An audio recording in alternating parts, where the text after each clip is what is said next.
Memória da Literatura Infanto Juvenil 2008, depoimento de Eliardo França, entrevistado por Tiago Maiolo e José Santos, São Paulo, 11 de junho de 2008. Realização Museu da Pessoa, entrevista Emily HV 012. Eliardo, bom dia. Bom dia. Então estamos aqui, agradecemos a sua presença e queria começar a entrevista perguntando seu nome completo, data e local de nascimento. Eliardo Neves França, 17 de junho, daqui a 6 dias, faço aniversário. E De que nasci em ano? Santos Dumont, Minas. Eu brinco com o pessoal de lá, você nasce na terra dos irmãos Wright. Eles quase me matam, né?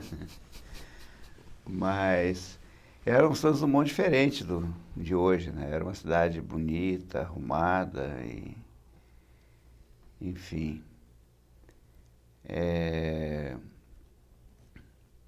Era uma cidade muito agradável na minha época. Hoje está meio enfeiada, se é que eu posso usar esse termo, né?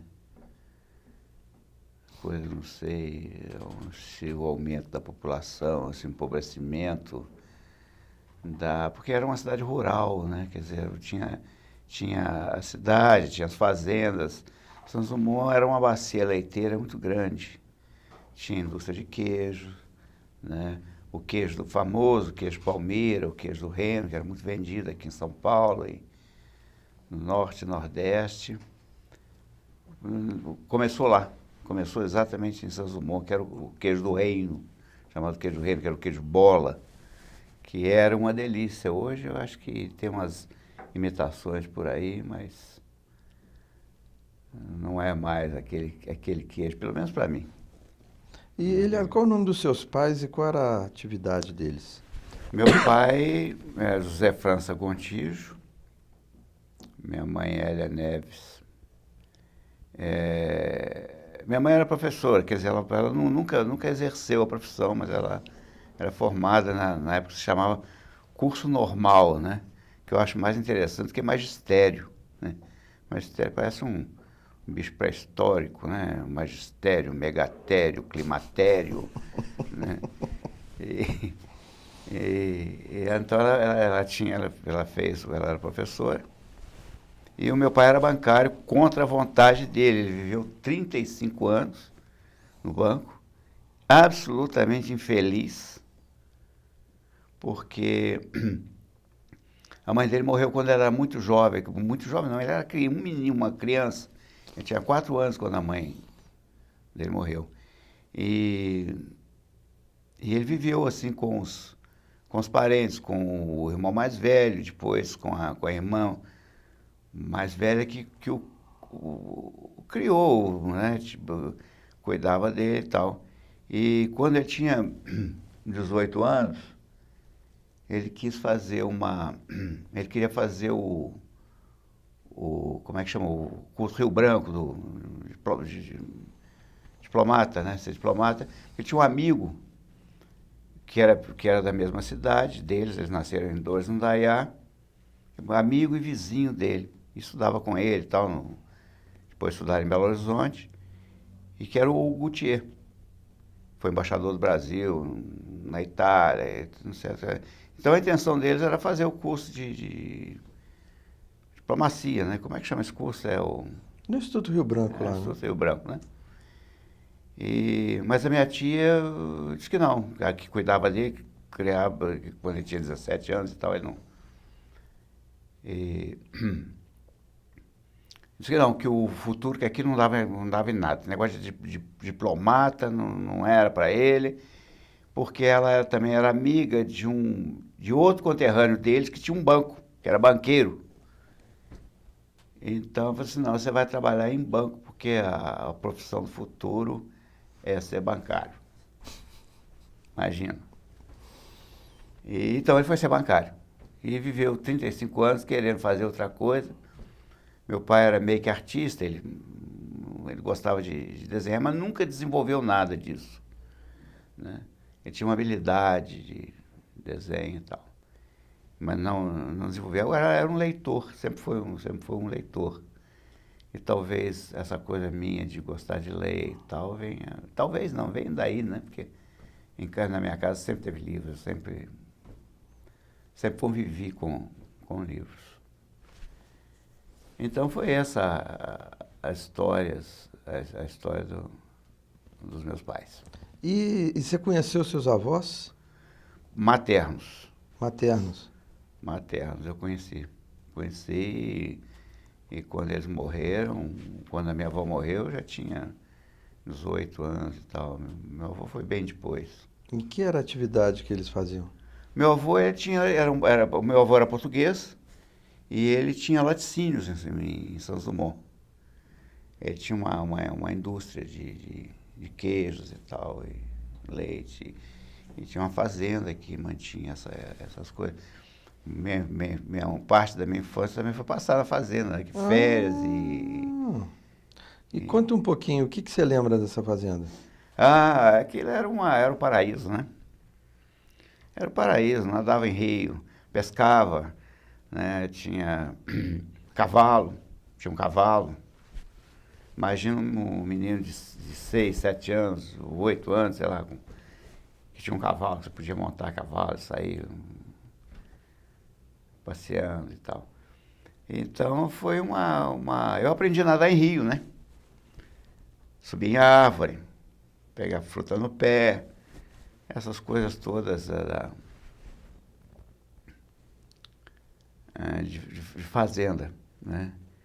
E foi uma infância muito, muito legal, porque a infância do interior, naquela época, você não tinha preocupação, você podia...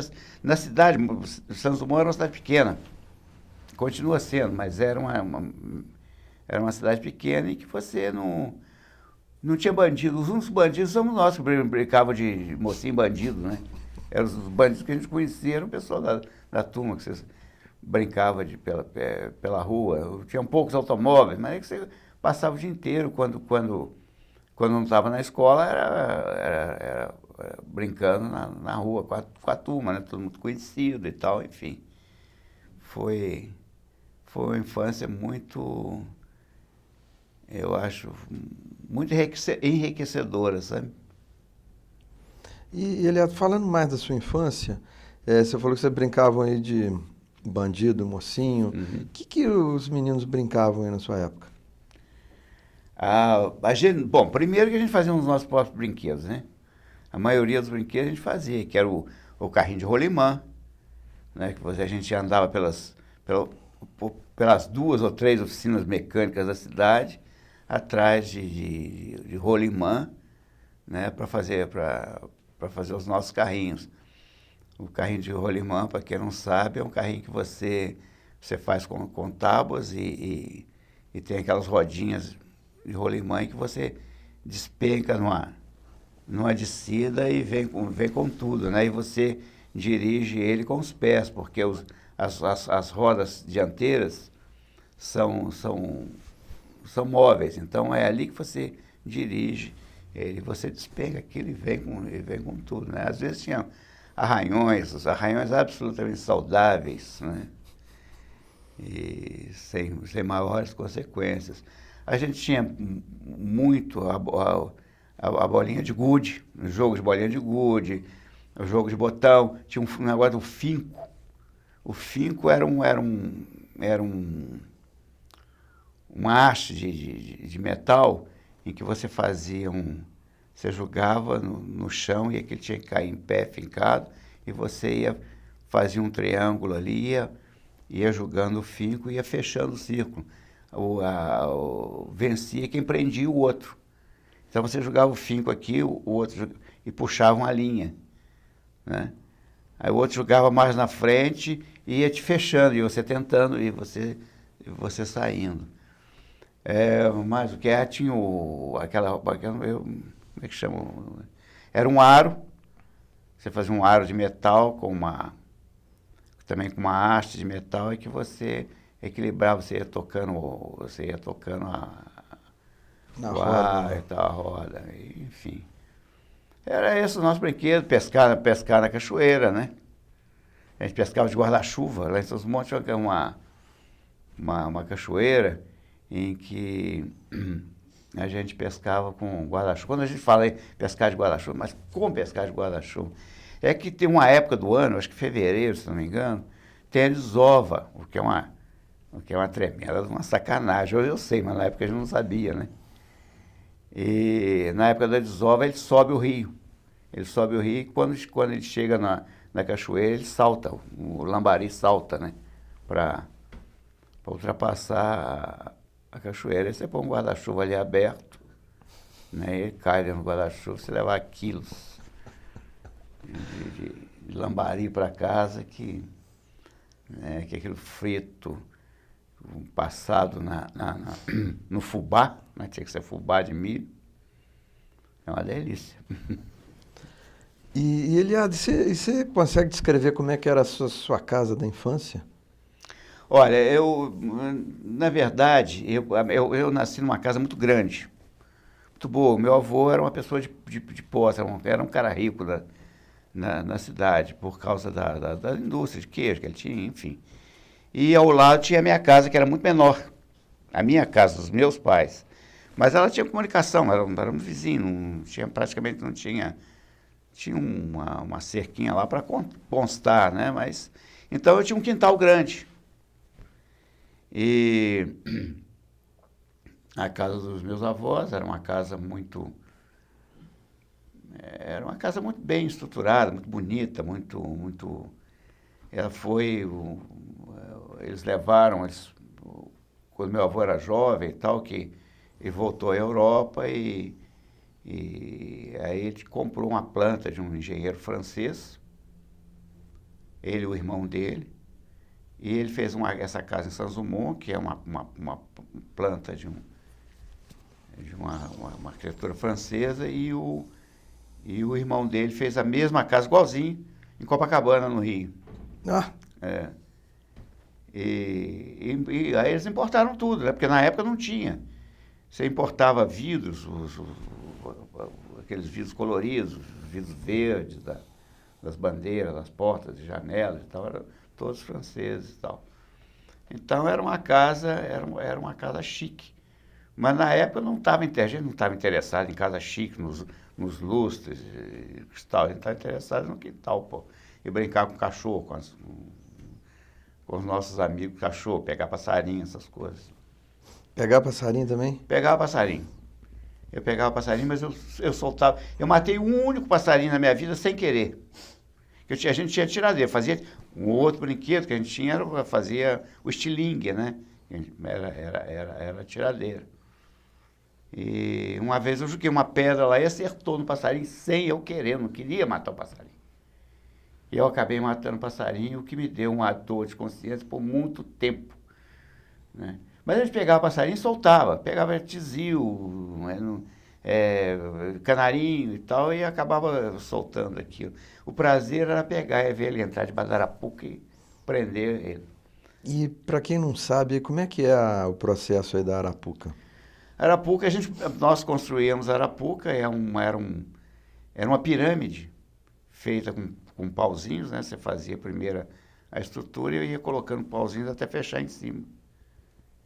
Uma pirâmide mesmo. Então ali você levantava uma parte dela, colocava um esteio, seria um esteio, né? E nesse esteio tinha uma outra transversal, outra madeirinha transversal, de maneira que o passarinho, quando ele pisasse naquele esteio ali, ele derrubava, que sustentava a arapuca. E ele ficava preso ali embaixo. E a gente colocava ali fubá, colocava canjiquinho e tal. E aí ele entrava lá para comer e pulava, eu esbarrava naquela haste ali de madeira e se prendia ali. Ou então, às vezes, nessa própria haste, a gente colocava um fio, uma linha, né? E quando ele entrava de baixo, você puxava e prendia o passarinho lá. Coitado, pobre do passarinho, né? E, então, o papagaio, a gente fazia, pipa, né? A gente fazia pipa, nós mesmos fazíamos pipa, cortava o bambu, aparava as varetas e tal, a gente construía a pipa para soltar. Aí às vezes tinha briga de pipa, né? Que o pessoal de uma rua, a gente estava soltando, a nossa turma da rua soltava pipa e da outra rua também, e elas se cruzavam no ar e a gente passava chamava cerol, que era um grude com um caco de vidro na linha, próximo da pipa. Aí quando vinha a outra lá, você puxava, você cortava a linha do outro e o papagaio do cara ia embora, né? Às vezes o nosso ia embora. Depois, cerol era uma coisa terrível, porque isso era um perigo, né? Isso corta mesmo. Mas na época a gente não...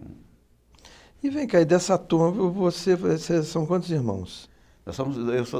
Somos dois. É um irmão. Que diferença de idade? 2 anos, sou mais velho 2 anos que ele. Mas para mim ele já era menino, né? Não estava na turma, não. Ah, mas tua infância é animada, hein? Foi muito animada, né? Até hoje eu tenho amigos daquela época. Pô. Ah, é? É, eu tenho amigos de quando eu tinha 7 anos. Amigos e amigas também, tenho várias meninas que estudaram comigo, que a gente fez o primário juntos e tal. Então até hoje que a minha razão para voltar a Santos Dumont é essa, ver essa turma, os amigos e tal. E Eliado, e lá em Santos Dumont como é que você descobre a leitura, os livros, as histórias? Pois é, os livros eu sempre convivi com eles. Então o livro era uma coisa que fazia parte do cotidiano. Então eu não me lembro assim de... O que eu me lembro é que o meu presente, quando eu tinha 6 anos, foi um livro do Andersen, que foi o Patinho Feio. A história do Patinho Feio. Aliás, depois nós precisamos falar sobre isso, que o Patinho é muito interessante, essa coisa do Andersen. Então eu sempre gostei, eu gosto de cheiro de livro, sabe? A memória olfativa, né? É muito forte, é mais forte que tudo, né? Em termos de memória. Então, quando eu sinto o cheiro, quando eu pego o livro, cheiro o livro, eu sou um cara que cheira livro, pô.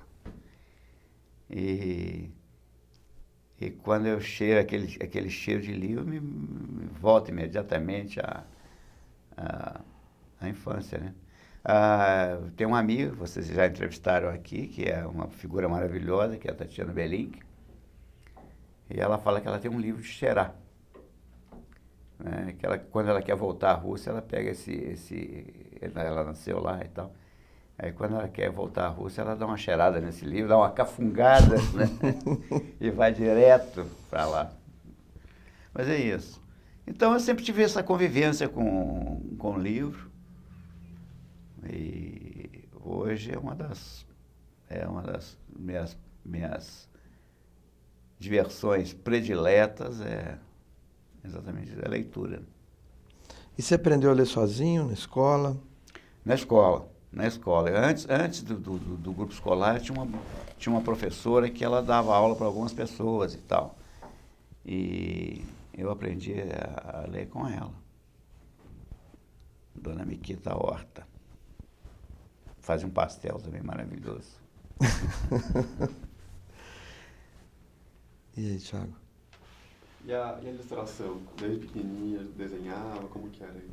Já. Desde menino eu me lembro. Até onde a gente contou isso, né? A primeira história, a primeira desenho que eu me lembro de ter feito foi uma história em quadrinho. Né? Tinha um dever de casa na época que a professora lia uma história e você chegava em casa e o dever de casa era reproduzir essa história, você tinha que escrever essa história em casa, que a gente chamava de composição.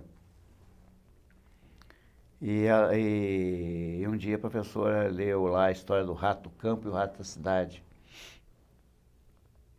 E eu não escrevi, eu fiz uma história em quadrinho daquilo. Então, é uma pena, eu perdi, não sei onde. Mas eu me lembro perfeitamente dos desenhos que eu fiz na época. Engraçado isso, né? Então, também foi sempre uma convivência. E eu sempre soube que eu queria desenhar, que era isso que eu queria fazer da minha vida. Sempre soube. Nunca tive dúvidas a esse respeito. E qual era a reação dos adultos lá vendo seus desenhos? Não, em princípio, todo mundo achava bonitinho, gracinha e tal, mas quando a coisa ficou séria, né, aí não podia. Pô, não, você não pode fazer isso. Como é que você vai viver de desenho? Né? Viver de...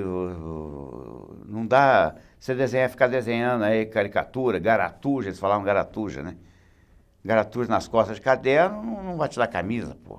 Você não vai ganhar nenhuma camisa, você tem que formar. Você tem que ser advogado, você tem que ser médico, principalmente médico e engenheiro, né, que era a coisa da época. Você tinha que ser um doutor.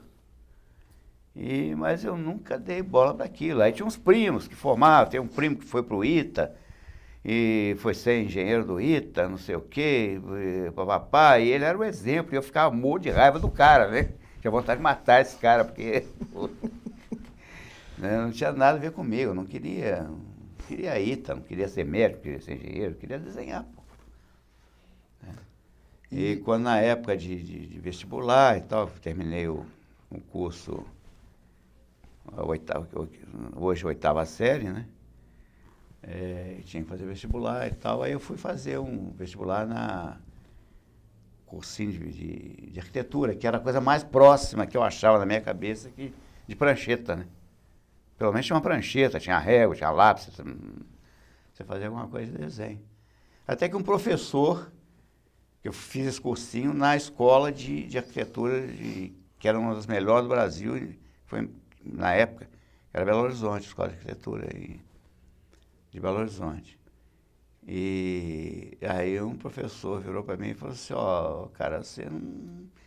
teu desenho não é arquitetura não, você tem que pintar, você tem que desenhar. Isso aqui é outra coisa. E eu agradeci ele, nunca mais voltei lá, né? Então, terminou aí minha carreira de arquiteto. Eliade, voltando ao tempo ainda um pouquinho. A gente está em Santos Dumont, você está passando uma infância aí muito gostosa, livre, e você fica morando lá até que idade? Até os 17 anos. Até quando eu terminei foi 16 para 17 anos, terminei o curso, o ginasial. Ah, tá. Aí eu fui estudar em Belo Horizonte, porque em Santos Dumont não tinha o curso científico. Chamava na época científico, uns 3 anos científico. Entendi. Aí eu fui estudar em Juiz de Fora, na Academia de Comércio. Depois estava muito apertado lá. Aí eu passei para o Colégio São José, que era mais liberal. Bem liberal. Bem liberal. Então, quer dizer, você começa então com o Patinho Feio, e aí que outros autores tinham para criança na época? Olha, você tinha Monteiro Lobato, seguramente com toda a obra dele, né, as reinações de Narizinho, Caçada de Pedrinho, Matemática de Emília, Poço do Visconde, toda a obra dele, um pouquinho mais tarde, os 12 Trabalhos de Hércules, que já eram livros maiores e tal, que é absolutamente fascinante, que eu era apaixonado por essas coisas. O Monteiro Lobato também fazia. O Monteiro Lobato, ele escreveu uma peça, na verdade uma peça publicitária, mas que hoje é um clássico, né? Que é o Jeca Tatuzinho, que ele fez isso para o laboratório do Biotônico Fontoura, né? Que era um cara que vivia amarelo, e na roça, era um capial que vivia descalço e tal, até o dia que ele toma o Biotônico Fontoura, ele fica alegre, satisfeito, gordo, bonito, rosado e tal. Era uma coisa maravilhosa. Eu acho que eu tenho esse livro até hoje. Era um folhetim. É um folhetim. O Jeca Tatuzinho, Monteiro Lobato. E um dos livros que te marcou do Monteiro Lobato foi Os Dois Trabalhos, é isso? Foi. Caçada de Pedrinho também, anteriormente, né? Eu adorava o Caçada de Pedrinho. Toda a obra de Monteiro Lobato, eu gostava muito, muito, muito. Era o que a gente tinha, né? Tinha uns outros livros que eles diziam que era para criança e que até a gente era obrigado a ler. Era obrigado a ler e que, de repente, era um desincentivo à leitura, né? Eu me lembro que tinha um conto do Coelho Neto, que eu cometi uma injustiça muito grande com o Coelho Neto, né? Que eu achava que ele era chato e tal. Depois eu descobri que ele era muito chato, né? Foi. Então ele tinha um conto que era uma história de um menino, uma coisa terrível. O menino fingia que estava se afogando. E gritava, socorro, socorro, para a turma ir lá buscar, pegar. Aí pegava ele, ria, gozava todo mundo, né? Não estava afogando nada, estou gozando você. E tá, até que um dia ele estava gritando, socorro, e ninguém foi lá, porque achava que ele estava gozando. E ele estava se afogando mesmo. E o moleque morreu. E, é uma coisa terrível, né? E coincidentemente, eu tinha um amigo, sentava comigo no ginásio, que morreu afogado lá em Santos Dumont, numa represa lá e tal. Desenhava bem, eu me lembro dele desenhando uns cavalos, eu ficava com inveja danada do cara, José Antônio, o nome dele. José Antônio, porque ele desenhava uns cavalos maravilhosos. Mas então quer dizer, na escola, a literatura era uma literatura de autores adultos? Tinha essa coisa, de você ter essas coisas que diziam que era para criança, eram contos para criança, contos de exemplo, né? Chamado conto de exemplo. Mas aí eu não me lembro bem, mas você era obrigado, você tinha que contar essa história, você tinha que ler depois na época, no dia seguinte você tinha que contar a história e tal, que você tinha lido.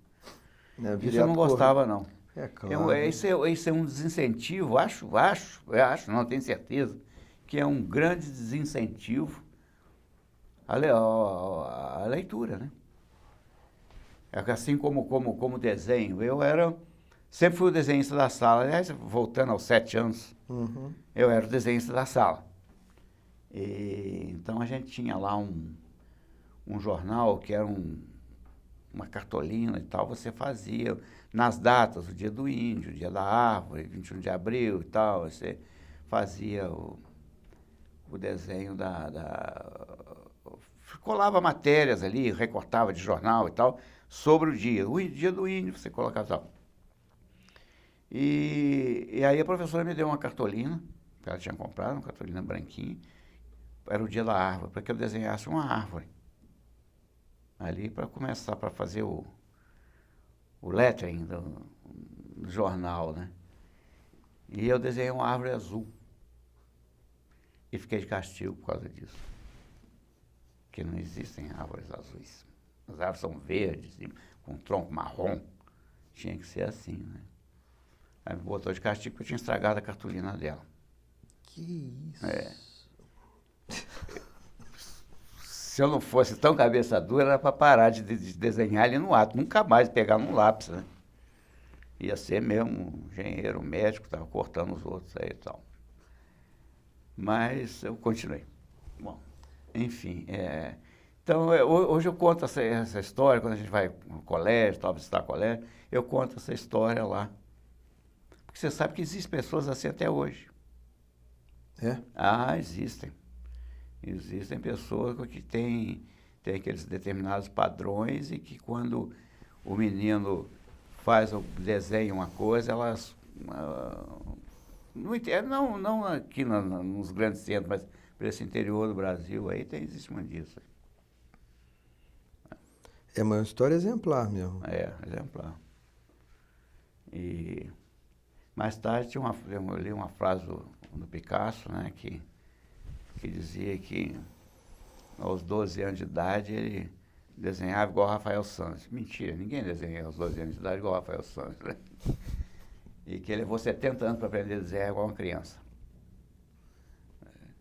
Com a liberdade e tal. Enfim.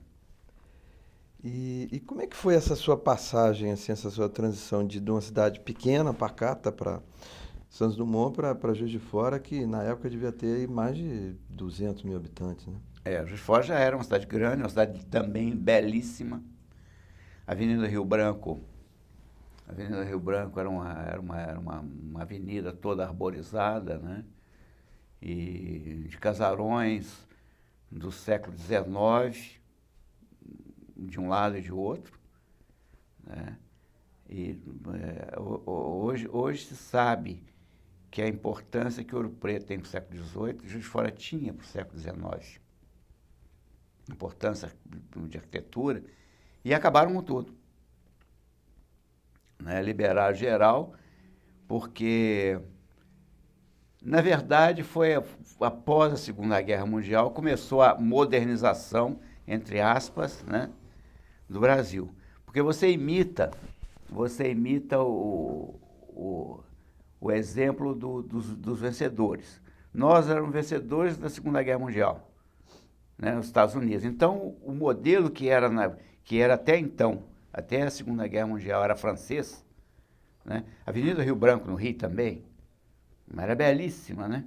Todos aqueles casarões e tal. Então, era aquele modelo francês e a gente, depois da guerra, como vencedores, vão imitar quem mais? Não vamos imitar quem perdeu a guerra. Não vamos imitar a Europa mais. A Europa é velharia, está toda destruída. Nós vamos imitar Nova York.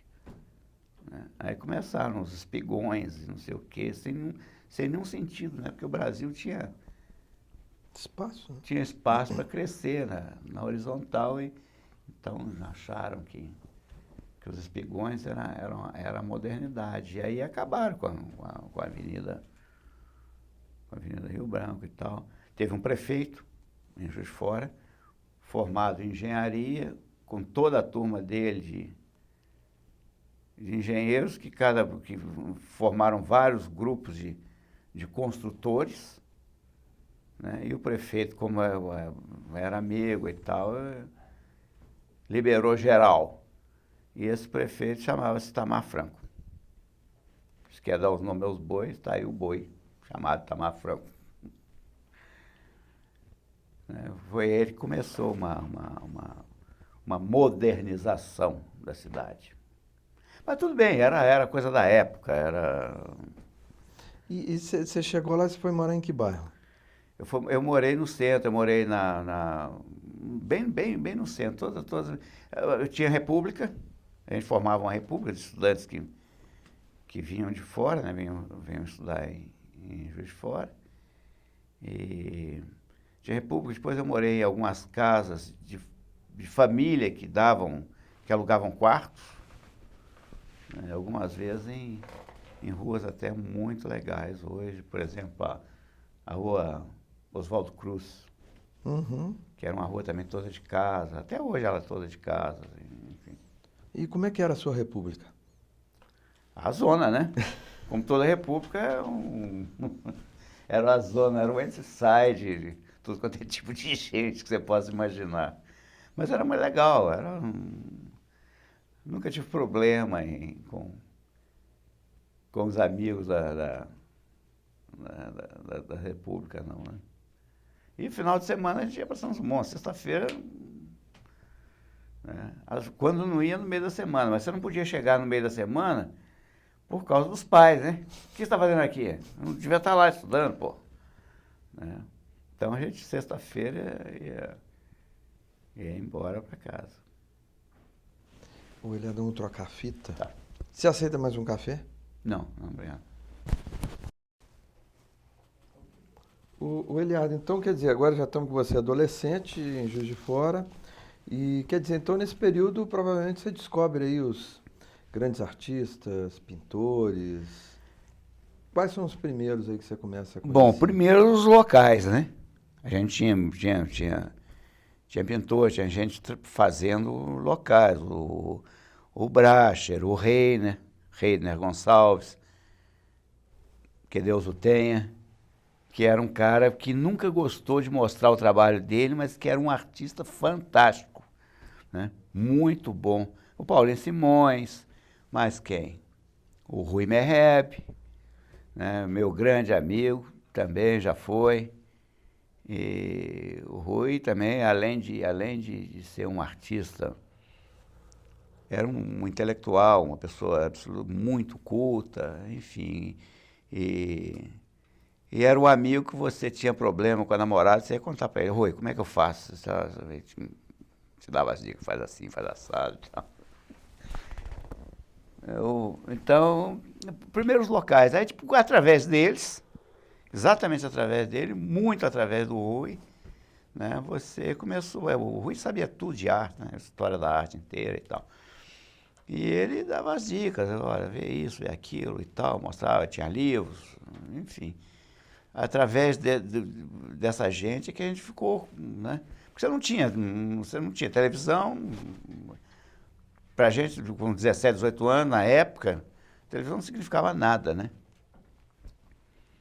E Juiz de Fora tem uma tradição de ter muitos artistas plásticos, né? Muito. Na época tinha muita gente mesmo, né? Minas Gerais é um celeiro muito grande, principalmente desenhista. Tem muito desenhista em Minas. E aí eu comecei a descobrir Guinhar, né? Quem era Guinhar? Guinhar, na época, década de 50, final da década de 50, Guinhar era vivo. Ele morreu, se não me engano, em 61, parece. Né? E até tem uma história interessante do Guinhar, porque tinha um parente em Belo Horizonte que era muito rico, ele tinha uma casa muito grande, tinha um porão grande na casa dele, e o Guinhar vivia mudando. O Guinhar não parava, ele ia para Friburgo, ia para não sei para onde, Penedo, sei lá para onde, Mauá. Ele vivia por aí e pagava os hotéis dele com quadro e tal. E depois foi uma época que ele estava se mudando para Ouro Preto, e ele tinha uma batelada imensa de quadros, e ele pediu esse parente meu para guardar os quadros. Ah, você tem um porão grande, deixa eu botar esses quadros lá enquanto eu estou mudando. Não sei para onde é que eu vou levar isso e tal. E aí eu acho que ele já era professor lá em Belo Horizonte, era professor de arte lá. E tá bom, o cara deixou ele botar os quadros lá, evidente, né? Mas os quadros ficaram lá um tempão. E um dia esse primo ligou para ele, falou com ele, encontrou com ele, sei lá, disse: olha, você tem que tirar os quadros de lá, porque aquilo é muito úmido, é um porão, pô. Aquilo vai mofar, vai estragar os teus quadros, você tira ele de lá. Aí o Guiar já tinha uma casa em Ouro Preto, não sei. E tá bom, eu vou tirar e tal. Chegou lá e disse: olha, agora você escolhe aí 6 quadros, quero te dar 6 quadros. 6? 6. De presente. Eu disse: não, de jeito nenhum, não faz, não quero não, tal. Não, você vai escolher. Se você não escolher, eu escolho eu. E escolheu, acabou escolhendo 6 quadros, escolha dele, Guinhar, e deu para escolher. Inclusive um quadro que eu nunca vi reproduzido por aí. Eu vi esse quadro ao vivo, claro que eu vi ao vivo, pô. Idiota. E que era um quadro muito bonito, era um Ouro Preto, as montanhas de Ouro Preto, mas é um quadro todo cinza. Todo cinza, uma névoa, um dia cinza, meio que chuvoso e com as casinhas brancas. Maravilhoso o quadro. Maravilhoso, absolutamente maravilhoso. E esses quadros estão lá na casa? Não sei, o cara morreu, né? Ele morreu e aí você sabe que genro, esse tipo de gente, você passa tudo, cunhado, genro, eles passam tudo no cobre, né? O negócio deles é... Então não sei muito bem o que houve com isso, não. Qual foi o destino dos quadros, não. E Eliardo, e quando é que você conhece a Mary? A Mary, eu conheci Mary em 63. Tem um tempinho, né? Oh? né? Eu brinco dizendo que eu conheci a Mary num baile fantástico, todo mundo black tie, longos, e champanhe, rosas e violinos e tal, mas não, na verdade não foi essa. Eu conheci a Mary num bar de carnaval, pô. De carnaval? No carnaval. Aonde? Em Santos Dumont.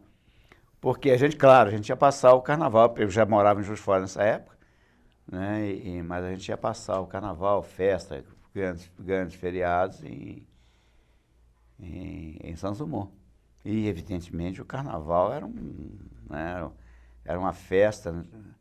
Na época, a gente esperava carnaval, que era muito diferente do carnaval de hoje, né? Era um carnaval de clube, né?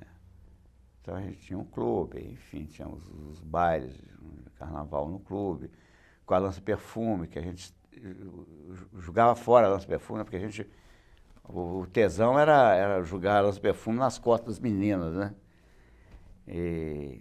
Mas tinha todo aquele clima. Hoje, se eu sentir o cheiro de uma lança-perfume, eu vou voltar imediatamente àqueles carnavais, com serpentina, confete, enfim, as grandes marchinhas feitas exatamente para o carnaval, né? Que acabaram, ninguém faz mais marchinha de carnaval, né?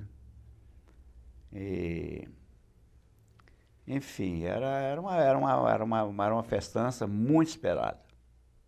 Muito esperada. Tinha gente que vinha ao Rio para comprar caixas de uísque e tal, levava, dividia com a turma. Na verdade, era a única ocasião em que a gente bebia, porque nós não éramos de beber. Pelo menos a minha turma não era, nós não bebíamos nada durante o ano inteiro. Mas chegava no carnaval, né, entornava, enchia a lata, né? Também não me lembro também de grandes porres, não. Era aquela coisa normal, porque você gastava tudo ali pulando ali, enfim. Mas E aí você conhece ela nesse baile? Eu conheci ela nesse baile. Um amigo meu do Rio, que estava passando também o carnaval lá. Disse, olha, aquela baixinha lá está olhando para você. Aqui, baixinha, eu estava interessado numa outra menina, numa paulistana. Você não quer saber de baixinha, não? Uma hora, meu, a mulher tá lá, tá tipo um tiro-olho em cima de você, não sei o que e tal. Aí que eu bati o olho nela e falei assim, vamos experimentar. Aí foi pular um pouco com ela, enfim, a gente começou ali um namorinho ali. Isso foi carnaval de 63. E deu no que deu, né? E ela também, ela estava no carnaval lá, mas ela morava em... Ela também morava em Juiz de Fora, também estava passando o carnaval lá. Era divertido. Esse cara que me mostrou, que apontou a Mary, então, ele chama Johnny. E anos mais tarde, pediu contato com ele e tal. Anos mais tarde, no Rio, um outro amigo me mostrou uma foto de um teatro, de uma turma de teatro, que ele fazia teatro no Rio. Aí mostrou uma foto e tal, eu bati o olho e falei, esse cara é o Johnny? Como você conhece o Johnny? Eu falei, pô, foi ele que me apresentou a Mary, pô. Coincidência, assim, imensa.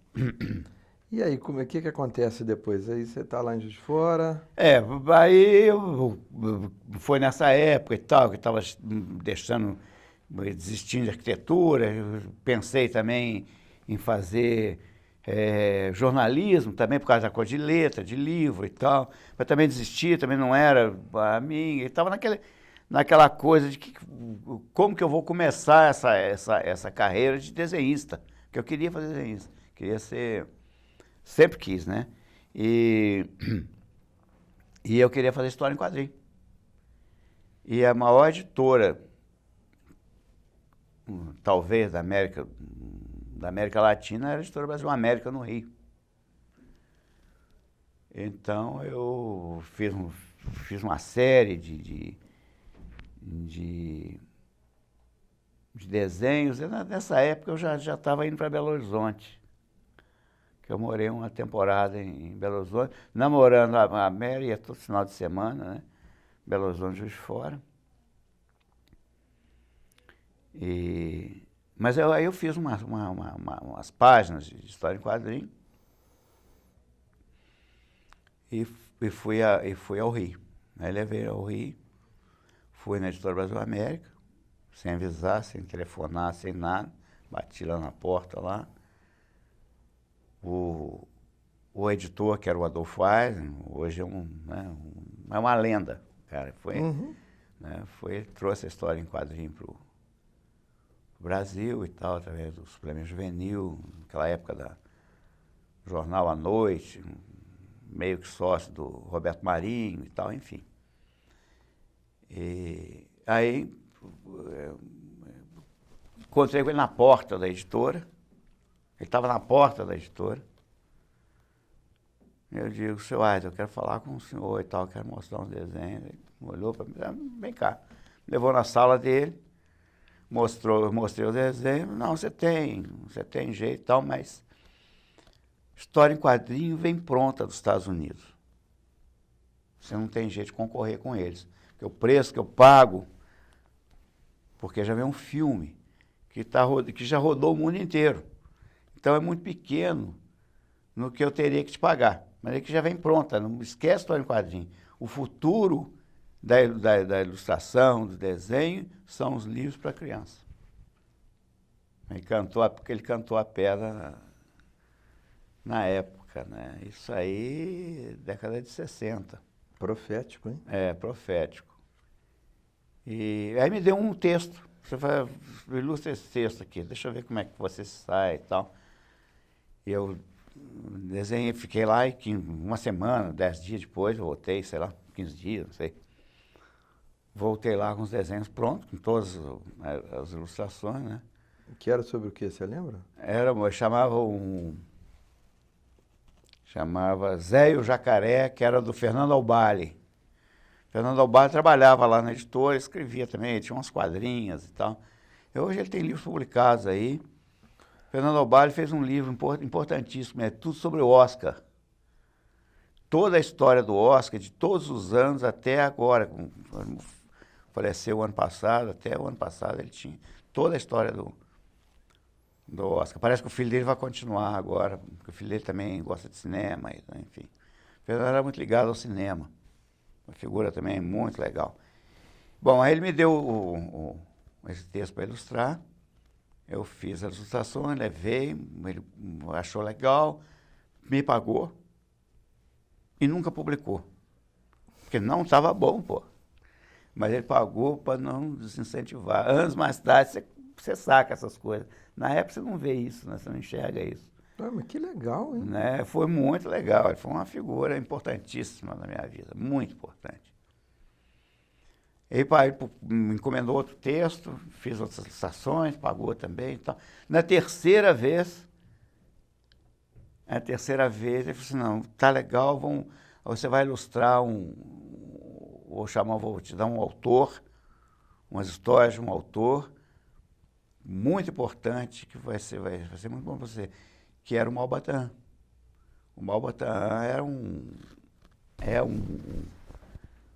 uma figura importante na literatura brasileira. Ele tem um livro que até hoje é muito conhecido, que é O Homem que Calculava. E que também era um dos meus preferidos. Então o Malbatã também, para mim, era um herói, né? E eu conheci o Malbatã e tal. Ah, você conheceu? Eu conheci. Eu achei que ia encontrar aquele árabe, né? De barba, com aquelas roupas tuareg e tal. Nada, era o professor Júlio César de Melo Souza, grande professor de matemática do Colégio Pedro II, no Rio. Mas uma figura ótima também, muito engraçado, muito espirituoso. Acho que foi assim, eu não sabia né? Perto dele, não sabia o que eu falava, porque o cara era um herói, eu tinha lido o livro dele desde menino, né? E aí nós estamos na sala conversando, aí entra a neta dele, na época ela tinha 8 anos, e ele fala assim, esse aqui vai fazer um livro, vai desenhar um livro do vovô e tal. Eu falei assim, esse cara vai desenhar livro? não sabe desenhar, não, mas ela não acreditou. Autor não é assim, não. Ela não acreditava que um desenhista estava ali presente, né? Ela achava que era uma, sei lá, uma entidade, uma coisa que fazia aqueles desenhos. Você era bem novo, né? Você tinha o quê? Com 20... 20 o quê? 25, 26, por aí. Aí aí eu tive que fazer um desenho ali para mostrar que eu sabia desenhar. É mesmo? Imagina, eu não acreditava que eu estava diante do escritor. E ela não acreditava que estava diante de um ilustrador. Né? Muito engraçado. Então aí eu fiz, são 6 livros, foram publicados.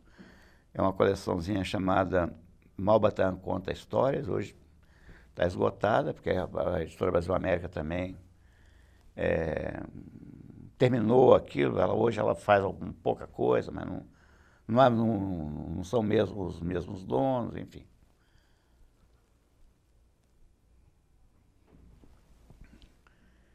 E, bom, a partir daí, depois, aí eu conheci o Célio Barroso, que era um desenhista, que estava começando um trabalho na Editora Conquista.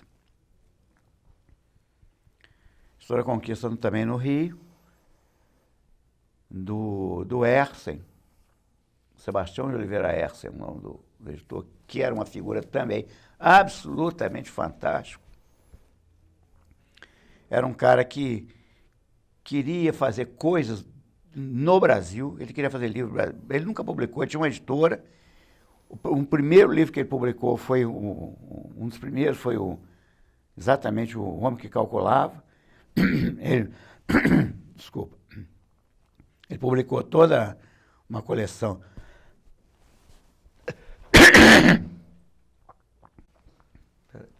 O quê?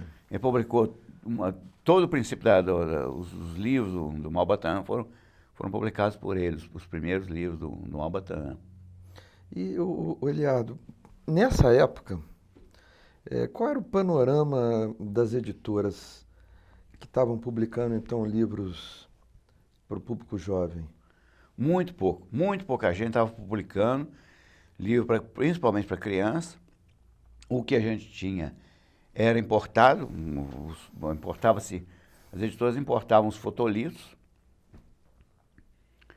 e se fazia uma adaptação do texto. Tinha as histórias clássicas, muitas histórias clássicas, mas muito mal feitas, na verdade, muito comerciais, né? Vinham principalmente da Espanha. Espanha era a China dos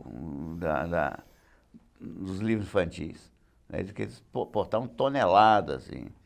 Eu me lembro de um espanhol que ia lá na Editora Brasil América, ele levava um malão cheio de fotolitos e não sei o quê, de contratos. E se fazia, o Chapeuzinho Vermelho, a Branca de Neve, mesmo as histórias do Andersen, mas era tudo adaptado, um desenho cafona, enfim, e se pegava aquelas histórias e alguém fazia uma adaptação daquilo, um texto curto. Era isso a maioria das coisas que a gente tinha para criança pequena, né? E o Hersen queria fazer, da Editora Conquista, ele queria fazer uma coisa diferente, ele queria fazer uma coisa boa, com autores brasileiros, com ilustradores brasileiros, feita no Brasil e tal. Era um idealista, uma pessoa genial. A gente gostava muito dele, inclusive como pessoa, como editor, enfim. Eliado, isso você já está morando no Rio, não? Você fica no... Não, a gente estava lá no Ponte Rodoviária, né?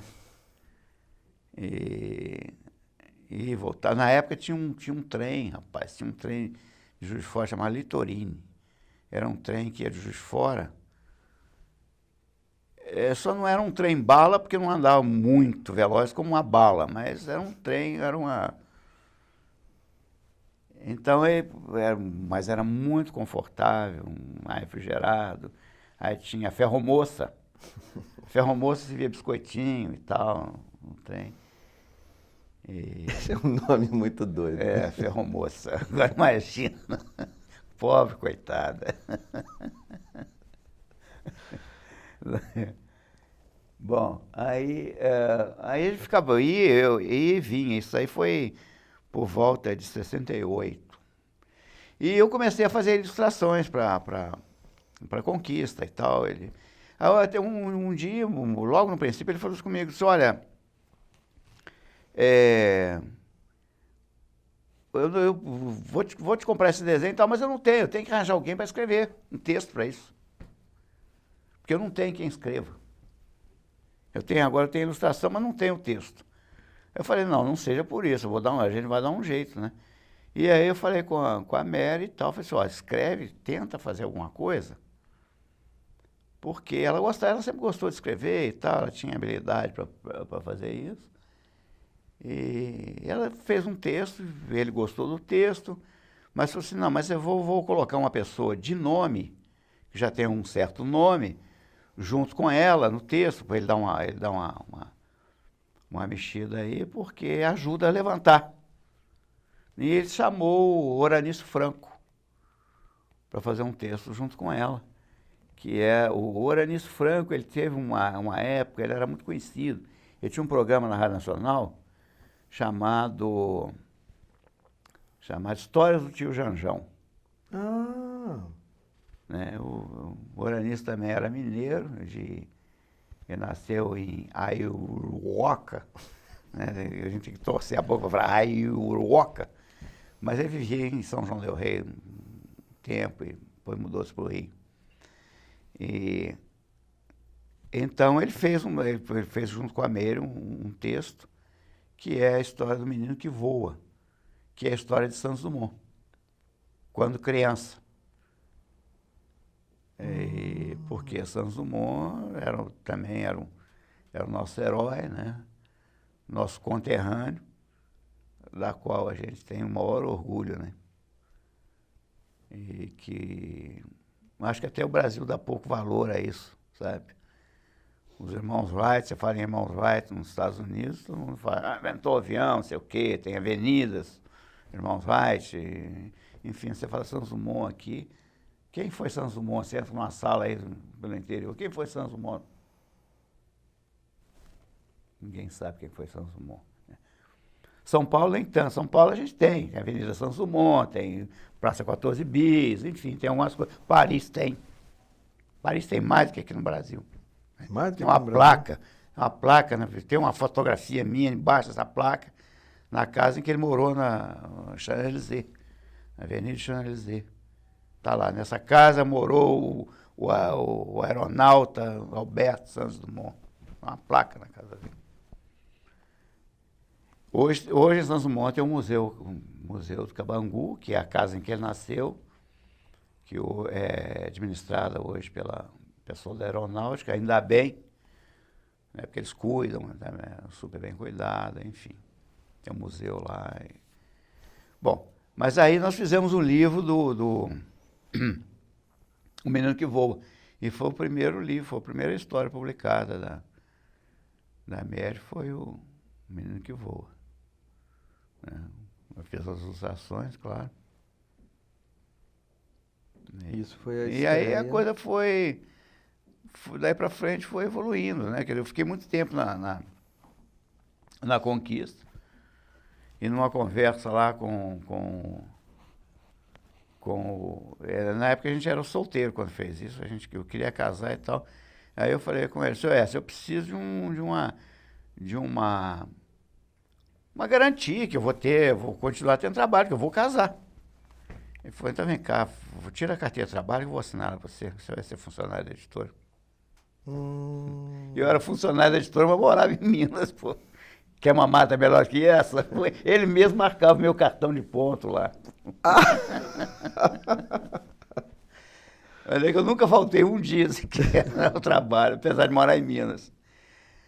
Mas era uma figura maravilhosa. Eu sei, nós ficamos até 76 lá na editora. Foi quando eu comecei a fazer coisas aqui para a editora Ática, em São Paulo. Tá, mas pera, então antes da Ática ainda, Tá bom. vocês casam, né? Exatamente. E mudam para o Rio? Mudamos para o Rio. Passamos 6 anos no Rio. Vocês foram morar onde? Na Tijuca, nós morávamos na Tijuca. E no primeiro, segundo ano, a gente morava numa rua. Essa coisa de primeiro, segundo ano, eu não sei bem, não. Tem uns 2, 3 anos, por aí. A gente morava num apartamento, muito legal, uma coisinha meio... Um prédio muito familiar, as pessoas conheciam, um prédio pequeno e tal. E aí depois eu mudei para uma rua que era uma delícia de rua. Chamava Rua Saboia Lima, que era uma rua na época, só tinha casa, não tinha os lampiões, aquele lampião de ferro e tal. Uma coisa bem... Também mais no alto da Tijuca. Uma temperatura... A rua terminava na subida do Sumaré, que é aquele morro ali e tal. Enfim, era um lugar muito, muito, muito agradável. No fundo da casa passava um riacho, que é o Rio Trapicheiros, que ele foi canalizado numa parte da Tijuca, depois foi o projeto de canalização dele foi todo do Tiradentes. Joaquim José da Silva Xavier, dito o Tiradentes. É mesmo? É. Tiradentes fazia coisa incrível, rapaz. Ele era polícia rodoviária ali na Barbacena também, né? Saía para atravessar a Serra da Mantiqueira, tinha um posto de guarda ali para evitar o contrabando de ouro e pedras preciosas, né? Então eu brinco que ele era polícia rodoviária, que ele ficava tomando conta ali, vigiando quem passava ali e tal. As tropas de burros e tal. Bom, mas aí voltando ao Rio, aí nós moramos no Rio até 76, quando a gente começou a trabalhar para São Paulo. A gente morava no Rio fazendo coisas para São Paulo. Falei, por que nós estamos fazendo no Rio aqui se a gente tem uma casa? Eu já tinha construído, nessa altura do campeonato, nesses 6 anos, já tinha construído uma casa em Juiz de Fora. Né? Para que nós vamos pagar aluguel aqui se eu estou trabalhando para São Paulo? A gente pode morar em Juiz de Fora e continuar trabalhando para São Paulo. Mas o Eliado, então, desde cedo vocês viviam já de literatura? Sempre. Sempre, eu nunca vivi de outra coisa. Nunca me deram tempo para trabalhar. Não tinha tempo para trabalhar. Ficava só desenhando. É coisa melhor que isso? E como diz o Tom Jobim, né, quando dizia o Tom Jobim, ainda tinha um dinheirinho nisso aí. E como é que acontece esse contato com a Editora Ática? A Editora Ática, nós fizemos uma viagem com a editora, com o pessoal da Editora Conquista. Nós fomos visitar colégio em Fortaleza. Fortaleza tinha um distribuidor muito importante para a Editora Conquista, que era o Carlos. O Carlos era um grande imitador de cachorro. Ele sabia imitar cachorro. Ele ligava para você e começava a latir no telefone. Quem tá falando? Tu acha que quem tá falando? Eu falei, Carlos, pô. Não pode ser outro, é você. Então, bom, aí nós fomos a Fortaleza e tal, para visitar colégio, depois nós fomos até Belém. Fizemos um tour. E o Carlos, ele também era distribuidor da Ática lá no Nordeste. E ele falou assim, pô, o pessoal da Ática não conhece o seu trabalho? Eu falei, não, acho que não. Eu tive nenhuma notícia, não. Ele falou, posso mostrar o seu desenho para o pessoal lá? Pode, claro. E ele mostrou o desenho aqui em São Paulo, né? Mandou uns livros com tal da Conquista. Aí a editora na época era a Regina Mariano, foi uma editora, não sei o que a Regina, se ela está no ramo hoje, mas ela era muito importante na área de literatura infantil e tal, era uma editora importantíssima. E então ela nos ligou, se apresentou e tal, disse, olha, eu queria eu vou ao Rio, a gente ainda estava, nessa época a gente estava morando no Rio, eu vou ao Rio para conversar com vocês. E foi lá em casa. Disse, olha, aqui a gente quer nós estamos pensando em fazer uma coleção para criança que está começando a se alfabetizar. E quer bolar alguma coisa e tal? Aí nós bolamos, fizemos um primeiro livro. E ela escreveu uma carta dizendo que o livro estava ótimo, que era aquilo mesmo que ela queria, e que ela nem sabia, ela não tinha certeza de que esse tipo de livro podia ser feito em língua portuguesa. Que foi o primeiro livro da coleção Gato e Rato, que hoje tem 35 títulos. 35? 35 títulos. Então aí começou. Mas não começou, não, ele está ótimo e tal, faz mais. Aí eu conheci o professor Anderson, que era o dono da Ática e tal. Eliado, fala um pouquinho dele, porque ele é uma pessoa importante, É, né? muito importante. O Anderson também era Eu tive a maior sorte de conhecer essa gente. O Eisen, primeiro o Eisen, o Hersen, da Conquista, e o Anderson, da Ática. O Anderson também era um cara idealista também, ele gostava das coisas do Brasil, ele queria fazer coisas no Brasil, queria fazer autores brasileiros. E então ele deu o maior apoio. Não, vocês vão fazer sim. Pode ficar por minha conta. Nós vamos fazer exclusividade, fica com exclusividade com a gente. Exclusividade? Vão ser nossos autores, enfim. Nós ficamos muitos anos na Ática, né? Nós ficamos lá de 74 a 94, eu acho. Então, se a gente fosse fazer assim uma cronologia da produção de vocês na Ática, vocês começam com Gato e Rato. Começamos com Gato, foi a primeira coisa que nós fizemos para a Ática. Chama O Rabo do Gato, foi o primeiro livro que nós fizemos para a Ática. E vocês lançaram um livro Não, só? não, o Anderson ele tinha uma visão, ele sabia tudo de livro. Aí ele disse, olha, não adianta lançar um livro só. Um livro só que vai se perdendo no mercado e tal. A gente tem que lançar um pouco mais. Nós vamos lançar 4 títulos. Aí nós fizemos 4 títulos, isso foi em 74, e eles foram lançados na Bienal de 78, aqui em São Paulo, lá no Ibirapuera. Né? E fez o maior sucesso. Tinha fila para autografar. Eu nunca tinha visto um negócio daquele. Fila para mim autografar? Pô, quer dizer que eu estou importante? Mas ele nem pensava nisso, não tinha negócio de importante, né? A gente ficava feliz, porque as pessoas gostavam, todo mundo vinha falar com você, parabéns, maravilha, não sei o quê. Tal.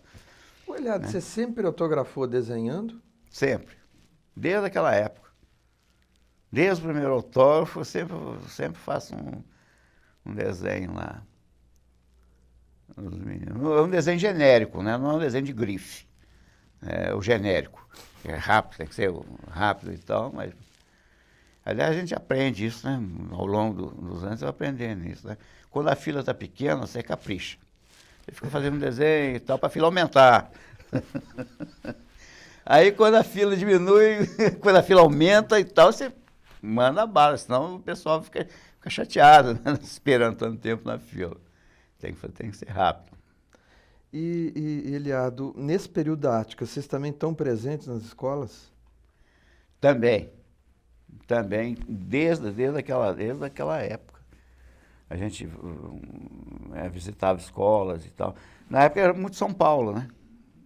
A gente vinha muito aqui, porque os colégios aqui todos, eles usavam livro para alfabetização e tal. Depois, posteriormente, viajando também muito, o Brasil inteiro, né? Por conta desses livros, visitar colégio e tal. E nesse período vocês já tinham filhos? Já sim.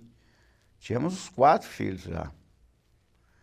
Em 76, 78 a gente já tinha todo mundo. O Augusto, Patrícia, Daniel e Lucas. Beleza, hein? É. Eles nasceram aonde? Todos eles nasceram... O Lucas nasceu no Rio. O Lucas nasceu em 74, a gente estava morando no Rio nessa época ainda. Então ele nasceu no Rio. E não tem sotaque carioca, não. E os outros nasceram de fora? Mas eles foram todos... Eles foram alfabetizados no Rio. Eles estudavam no colégio lá no Rio. Aí depois mudamos para... Quando nós fomos para Juiz de Fora e tal. enfim. Aí você construiu uma casa em Juiz de Fora, ficou Eu morando já lá. tinha uma casa que foi, ao longo dos anos, foi aumentando e tal, a gente vai sempre acrescentando, né? Hoje é uma casa maior do que devia ser, né? Porque dá um trabalho de cão. Eliade, então quer dizer, nesse período da Ática, tem a Gato e Rato, os primeiros livros, vão fazendo sucesso. É. E aí, o que acontece? O que a editora vai pedindo mais para vocês? Depois o Anderson queria uma coleção de animais brasileiros. Aí nós fizemos uma coleção, chama Coleção Corre Cutia. Acho que ela tem parece que 9 títulos. Também feito meio que paralelo com a Gato e Rato, né? Eu fiz nessa época também da arte, quando a gente tinha... você não dava para fazer também, assim, bateladas em seguida. Então, eu fiz algumas ilustrações, fiz muita capa de livros didáticos. E fiz algumas ilustrações também para livro didático. Para preencher também, para não... o tempo, né? Enquanto a gente, naquele período se faz 2, 3 livros, tem que dar um espaço para fazer um 4º livro e tal, para não tumultuar, não ficar... Enfim, aí nesse meio tempo a gente fazia outro tipo de coisa, mas sempre a editora Ática. Então, quer dizer, nesse período dos anos 70, como é que era o seu processo de desenhar, o seu processo de criação? Posso dar uma paradinha? Pode. Então, tá na Ática, Animais Brasileiros. Antes eu queria voltar um pouquinho ao final da década de 60.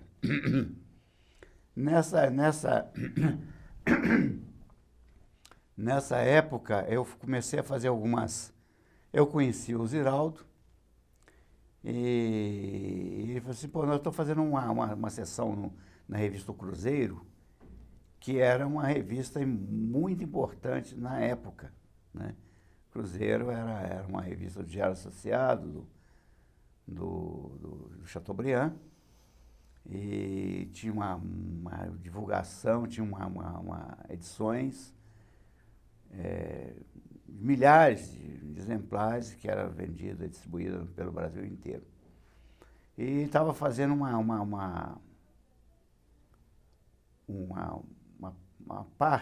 caderno no Cruzeiro, que chamava O Centavo, né, que eram cartoons.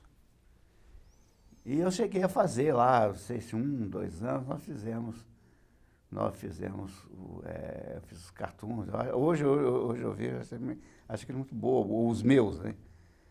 Mas foi uma época em que apareceu muita gente que está aí hoje, o Juarez Machado, o Guidati, o Nani,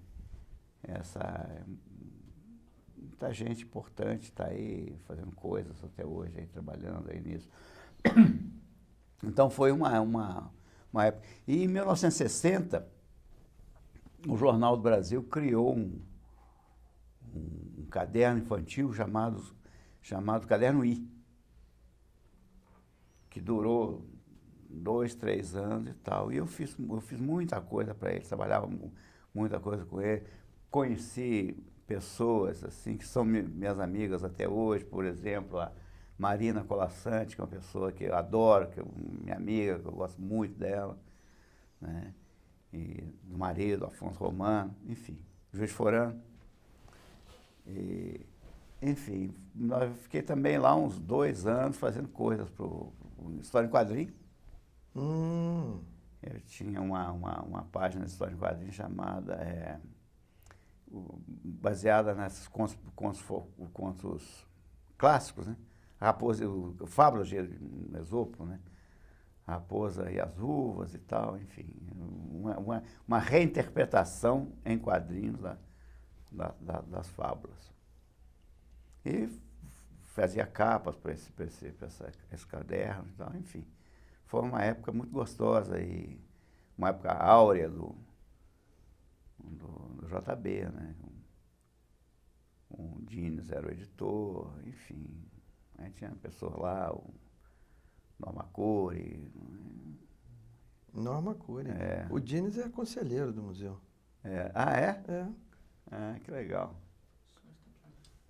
Ele é uma figura importante no jornalismo brasileiro, muito importante. Muito. E ele é vizinho aqui, mora aqui na vila. Ah, sim. E ele deu muita força para o museu, e tanto que ele é do nosso conselho.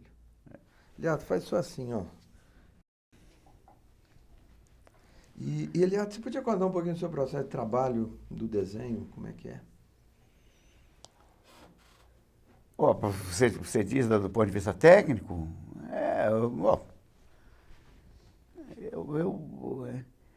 Eu tento me libertar do estudo, sabe? Eu não gosto muito do estudo, não. Eu sou mais aquela coisa do Picasso, né? De botar uma tela branca e pensar, bom, vamos ver o que vai sair daqui.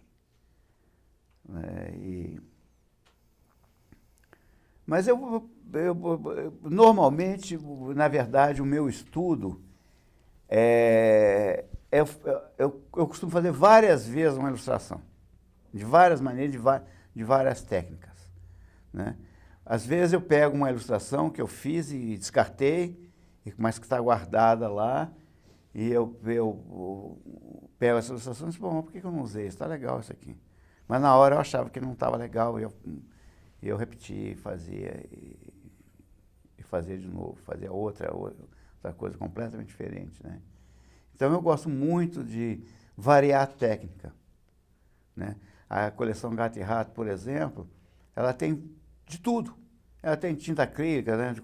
Livros ilustrados com acrílico, livros com guache, livros com aquarela, com lápis de cor, só lápis de cor. Esse lápis de cor escolar, esse lápis de cor comum, normal, né? E agora, recentemente, na Europa e na Eslováquia, encontrei fez parte lá de um trabalho que a gente estava fazendo, depois a gente fala nisso, né? Éramos júri também, nós fomos jurados juntos, que é o Cipar. Cipar é um ilustrador eslovaco muito bom. E eu conversando com ele sobre material, ele disse, você quer saber de uma coisa? Eu só gosto de usar material comum. Porque eu perguntei para ele, onde é que eu compro um lápis, assim, porque a Boêmia, lá, aquela região, é grafite, né? Eles têm um grafite maravilhoso. Disse, onde é que eu compro? Qual é a loja que eu vou comprar uns lápis geniais aí? Ele disse, eu não sei. Eu, como você não sabe? Você mora aqui e tal, eu não uso. Disse, não, eu só uso material comum, só uso coisa comum, não uso papel comum, nada de grandes papéis, enfim, tinta comum. Eu falei, não, isso aí, também gosto muito dessa história. Mas já que eu estava lá, tinha que comprar um lápis. Claro, imagina. E você continua pintando árvores azuis, né? Continuo pintando árvores azuis, graças a Deus. Felizmente, né? Felizmente.